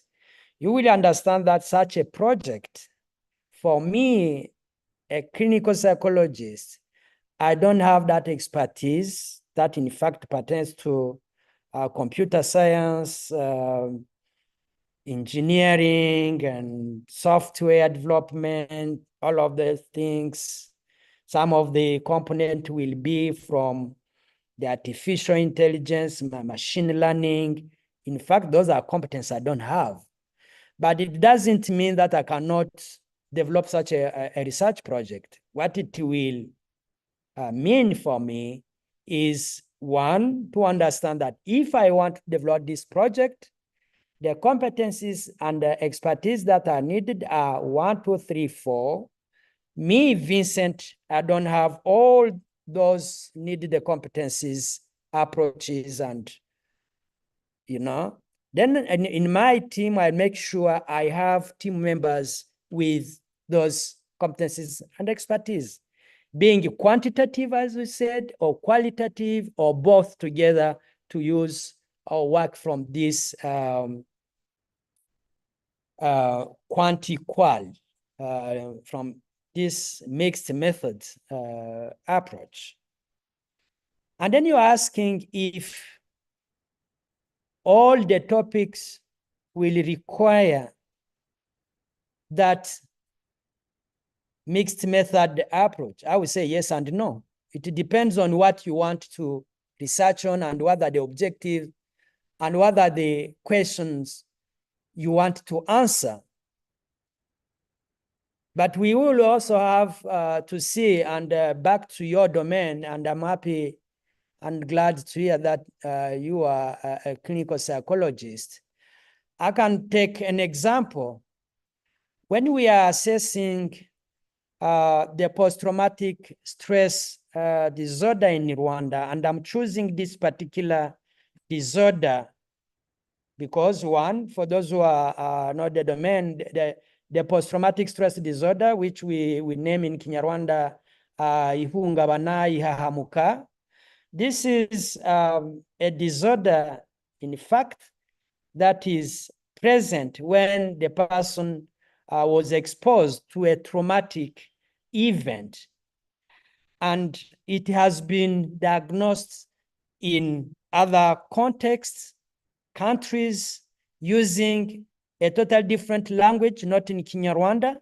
And when you have such a tool to be used in Kinyarwanda with participants using Kinyarwanda, you will wonder if, one, if they're able to use this questionnaire in English, or when you translate it from English to Kinyarwanda, if the translation is fitting the context and the symbolic meaning of the words, the concepts. Then you can start from there and you say, okay, one, I have an existing tool, but let me start with a qualitative approach, and I can be asking people, you have been exposed to a traumatic circumstances, a traumatic event in your life. One, can I believe that you are facing consequences from that exposure? Yes or no? If the respondents say yes, I can ask, can you tell me briefly what are the consequences? And the person can say, oh, you know, I don't sleep, nya, nya, nya, nya, nya, nya, nya, nya, you know. And at the end, from this qualitative approach, interview or other ways being focus group discussion, I can tend to generate a questionnaire and see if this questionnaire is somehow similar to this one that was developed in a different context. And when I say I see, there is a way we do validate such questionnaires that are generated from a quali approach. I would say yes, for me, if I want to adapt an existing tool, either I can translate and compare the original version with the translated one, or I can generate a questionnaire starting from a qual, interview focus group discussion, and develop a tool. I would say for the diagnosis and the screening for a PTSD, I will need to use the tool because I'm interested in making sure that my diagnosis, my assessment, my screening is with the needed accuracy in my screening. So I will not say yes and no. All the subject will require the mixed method approach, but depending on the objective of your research and the problem statement, sometimes you will require to use the mixed method approach. And some of the paper you can see from my publication and colleagues, you will see some where we were purely qualitative, others quantitative, others mixed with mixed approach. I don't know if I was able to comment and contribute to the question you asked.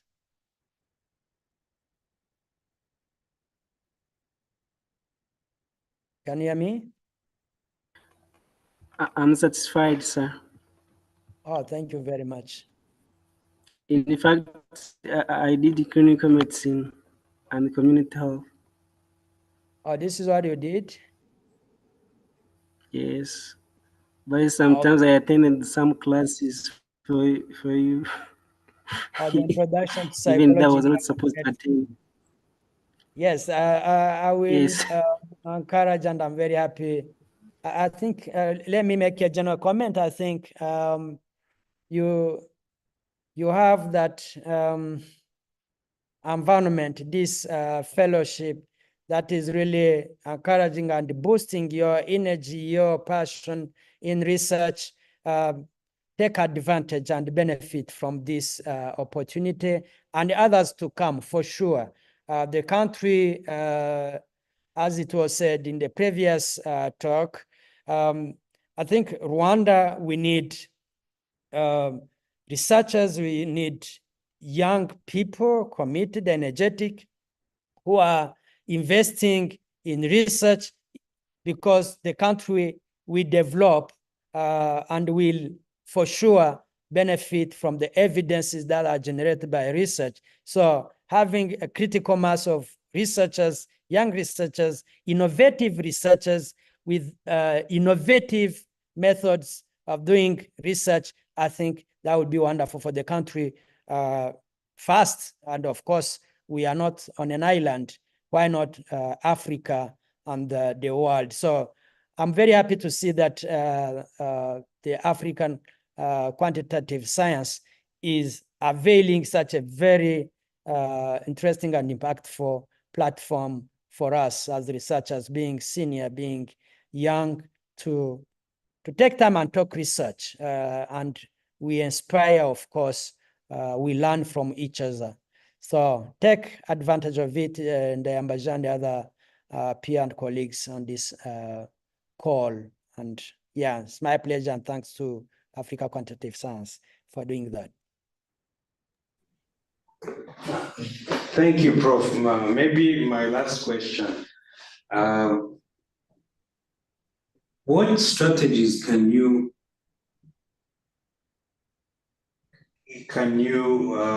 the healthcare providers who are part of this fellowship employ to manage their own mental health and avoid burnout while still providing care to the patients? Yeah. Thank you. Strategies. I think the first strategies is always to be aware that the domain and the people we serve, their pain, their sufferings affect us in one way or the other. There is a comparison we always make, me and my colleagues, of course. When you work in a bank, when you leave your office, you are able to close all the transactions and everything is balanced, and you go back home, you are happy. It is different from those who work in the health sector, healthcare providers. When you leave your consultation room and you remove your white coat and you leave it in your office, in fact, you don't leave in your consultation room all the pain and experience you had that day. Sometimes we go back home with all the emotions you have been feeling during the consultation, that in fact, you, through that empathy, trying to understand cognitively, to understand emotionally what your patient is experiencing, in fact, you are also absorbing that suffering. You are absorbing those emotions, and you are changed by all of that. By removing your white coat and leave it in your consultation room, you didn't leave that painful experience from your patients. The first strategy is to be aware that we are affected. How often do we have those who work in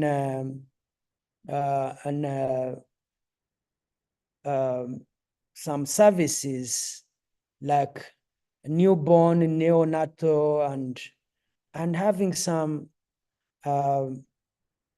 young ladies, young moms saying, I think I will not get married. And you ask, why? Suppose if I get married and my children are born like what I see in my job. I think this is already an indicator that you are being affected, because the distress and the sufferance and have led you to take and have that kind of false assumption that the first born in your family will be that kind. It's like you are saying, I will not be able to tolerate and to anticipate and avoid such a possible sufferance is to not have children in my life. From that scenario, that kind of scenaric decision you are taking, for sure it has to do with the job, the distress you are getting for your work.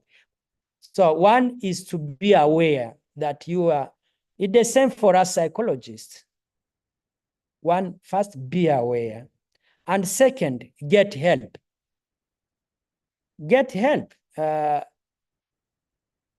I wish, I know in some of the hospitals and other services, some leaders, managers have encouraged their staff to see psychologists. And in some services, psychologists were recruited to work in these institutions so that they can be available. And anyone who wants to see the psychologist for personal issues or issues that are associated with the kind of the job they do, at least they have that guidance and counseling on how to manage the distress and the burden we get from our job.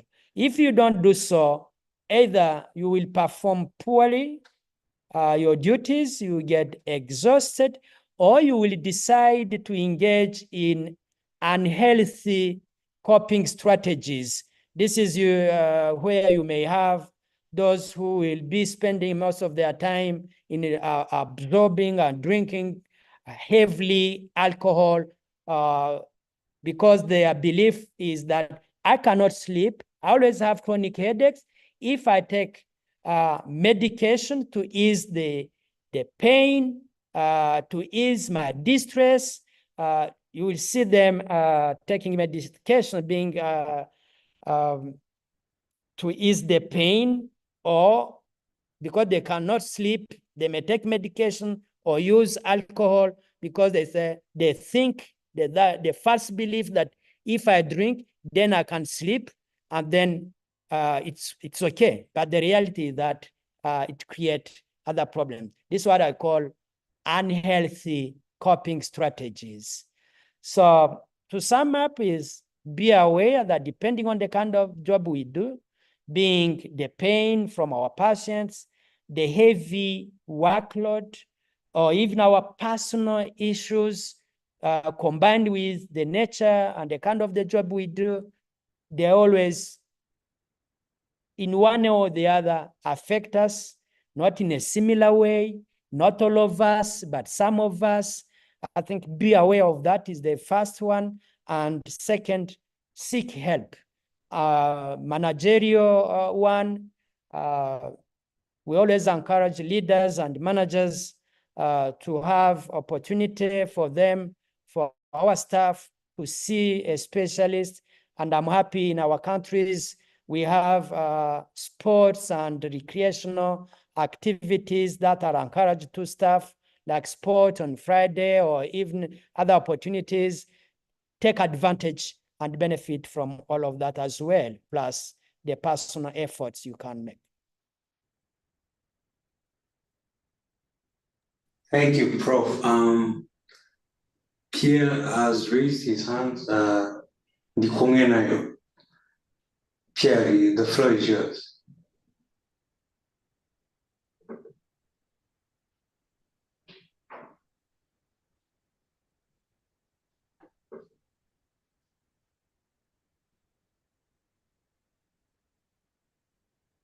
Pierre, can you hear us?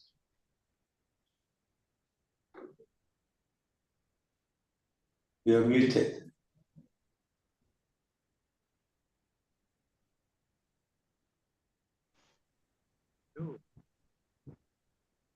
Yes, we're getting you.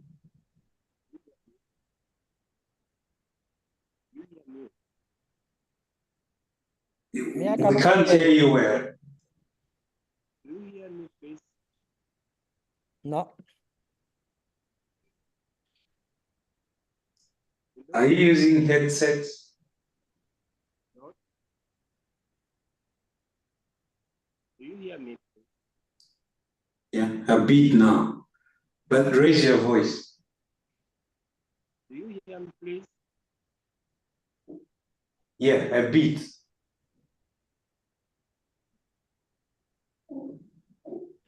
Would you ask your question? Do you hear me, please? Yes, we're getting you. Please. Yeah. Thank you for the presentation. It's very, we can't hear you well. We can hear you a bit, but not very well.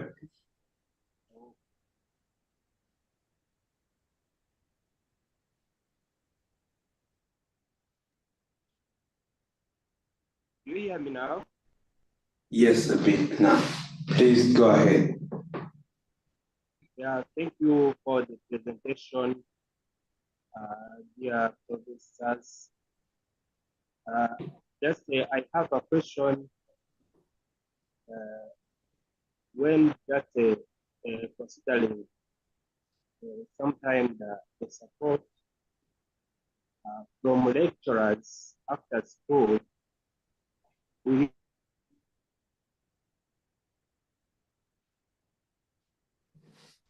We're not getting you. Maybe you can write your question in the. You can type your message. Is it okay? I want to ask the professor what strategies can be implemented to improve the access to research opportunities for fresh graduates in the in the health sector and Rwanda, especially considering the challenges they face in obtaining necessary support, these including mentorship and even the funding from university researchers and institutions. Thank you.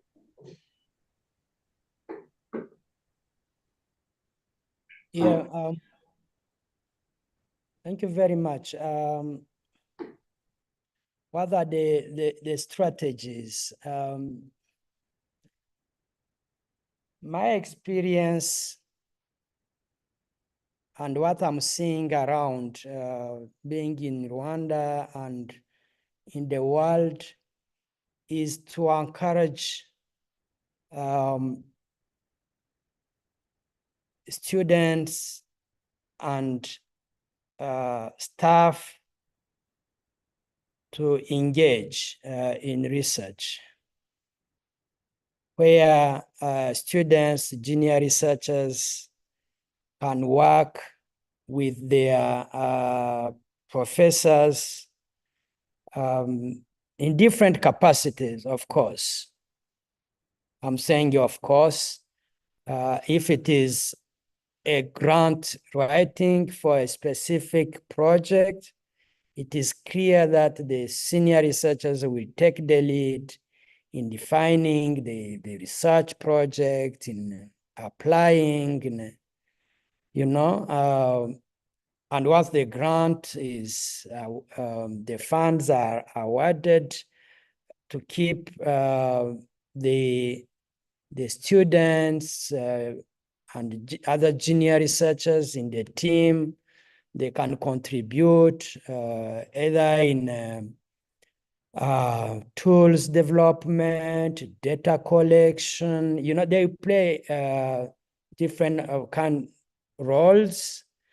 And I think by doing so, not only the research projects we develop, but also at the same time, it is a kind of early exposure to the research and the students, the junior researchers will exercise and will learn from that experience. And of course, even the lead researchers will benefit from the contribution from the students or junior research. And I remember, and I hope I got it well, during Professor PhilipCotton talk, he mentioned that learning and teaching research should not be limited to what is captured in the module teaching, because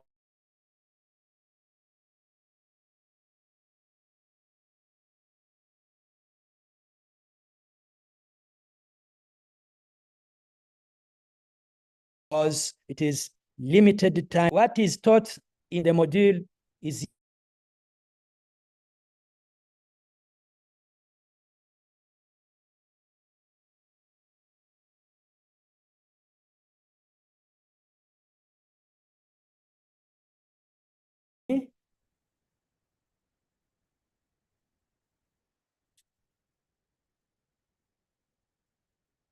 hello?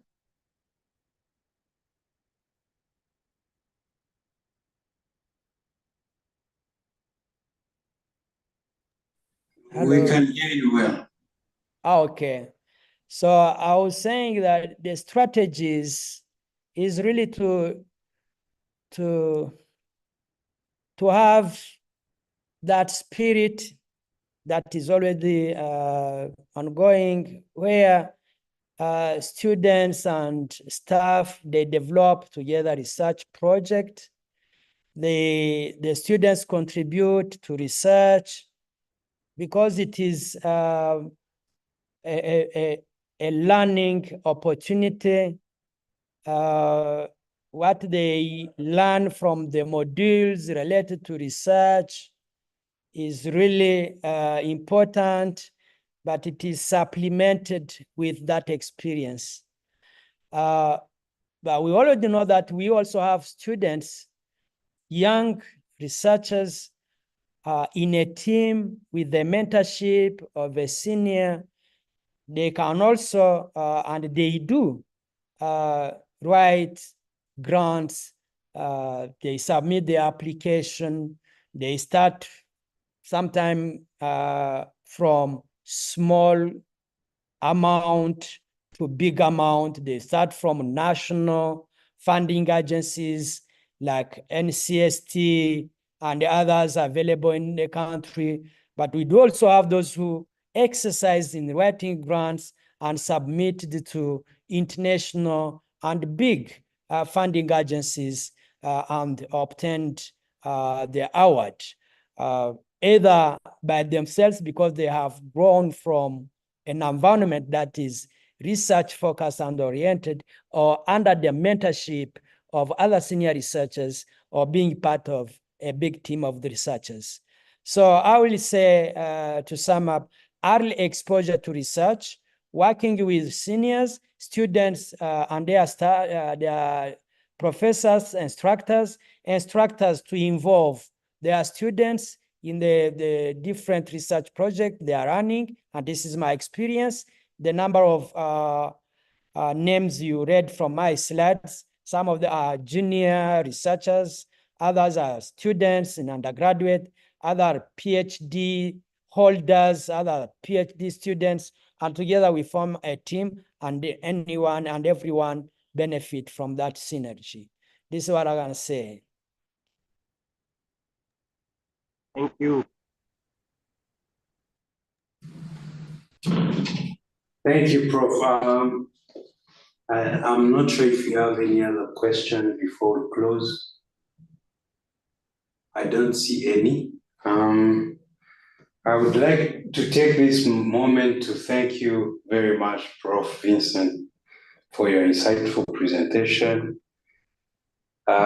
We really appreciate your expertise in highlighting the importance of holistic approaches in our settings, whereby you gave an example in the antenatal care, addressing mental health and well-being of the mothers. We also appreciate the emphasis you made on taking care of our own mental health as healthcare providers. We can not close without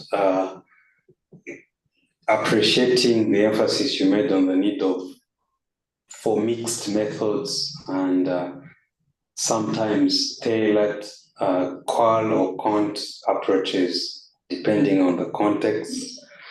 And this has given us valuable perspective on how to enhance our career practices. Thank you once again for sharing your knowledge and for contributing to this important cause. We would like to close here by seeking your parting message and conclude. Thank you. Yeah, thank you very much. My word is word of appreciation. I appreciate those folks, colleagues who are taking and benefiting from this research fellowship. My encouragement, this is a wonderful opportunity to grow and engage in research. My word again of appreciation is towards African quantitative science. When I graduated from my PhD, one of the senior professors who congratulated me, he told me, congratulations, you are now a PhD holder. In the coming days, no one will be asking you about your PhD. They will ask you, how many have you helped to become PhD holders? We do have that moral obligation of supporting researchers, other researchers, lending a hand and support to young researchers who are committed. And this is our noble satisfaction. I want to thank you, African Quantitative Science, for being part of those who are lending their hand to see the next generation of researchers growing, and do the little you can, and it for sure contribute to that growth. Thank you, both sides. My humble contribution, I cannot refuse to contribute. Whenever you think I can just do anything to contribute the research effort, I'm always available. Thank you so much and have a good evening. Thanks so much. Thank you, Prof. Thank you. Bye-bye.